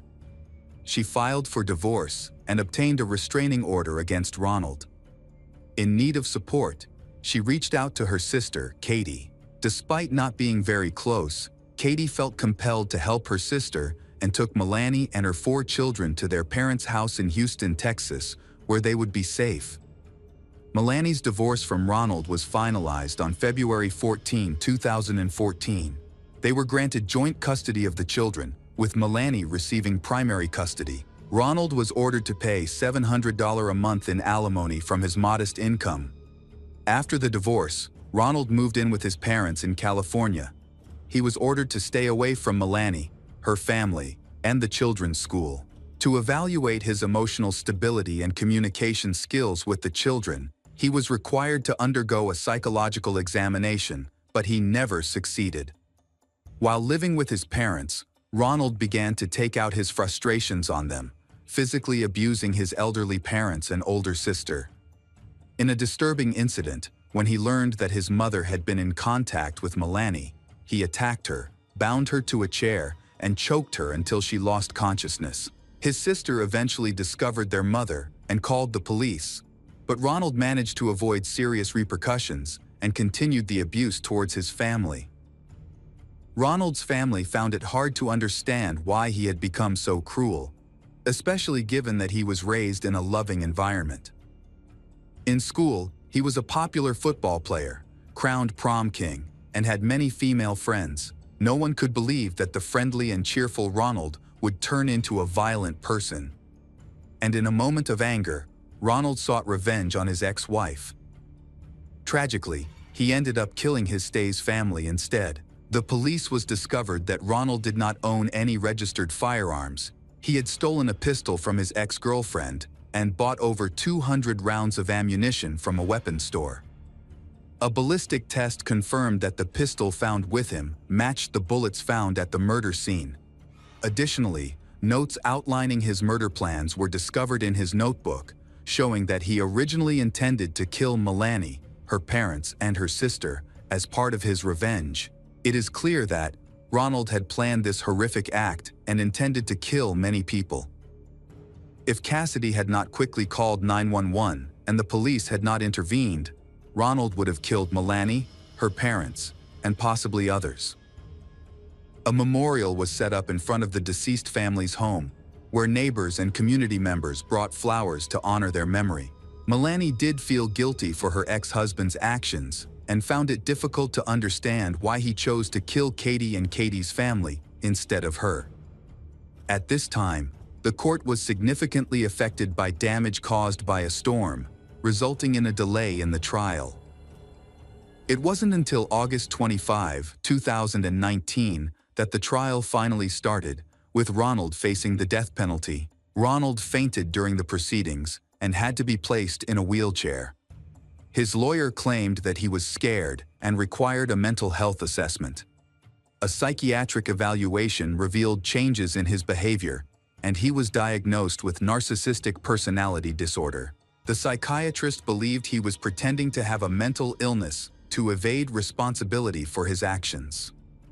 Ronald had previously been diagnosed with depression and bipolar disorder while living with his parents and had attempted suicide 3 times without success.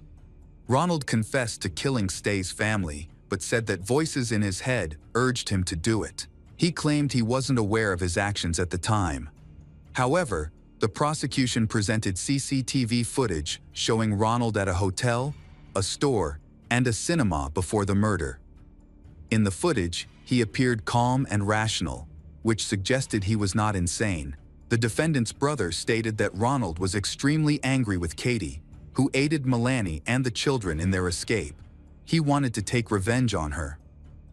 Melanie corroborated this by saying he had been stalking her and had threatened to kill the entire her family. Notes found in his notebook indicated that he had been planning these actions for several months, showing that this was not a result of sudden insanity.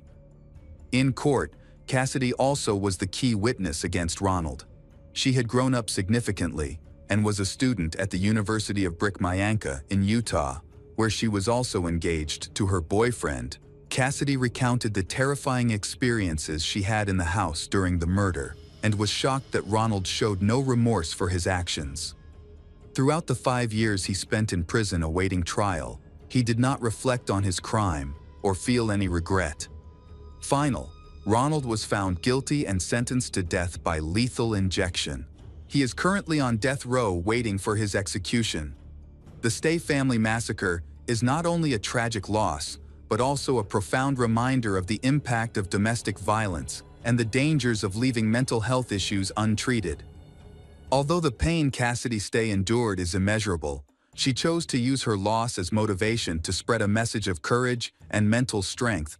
The Stay family's story not only reminds us of the importance of protecting our loved ones, but it also inspires each person to feel a sense of responsibility to the community in preventing and resolving violence.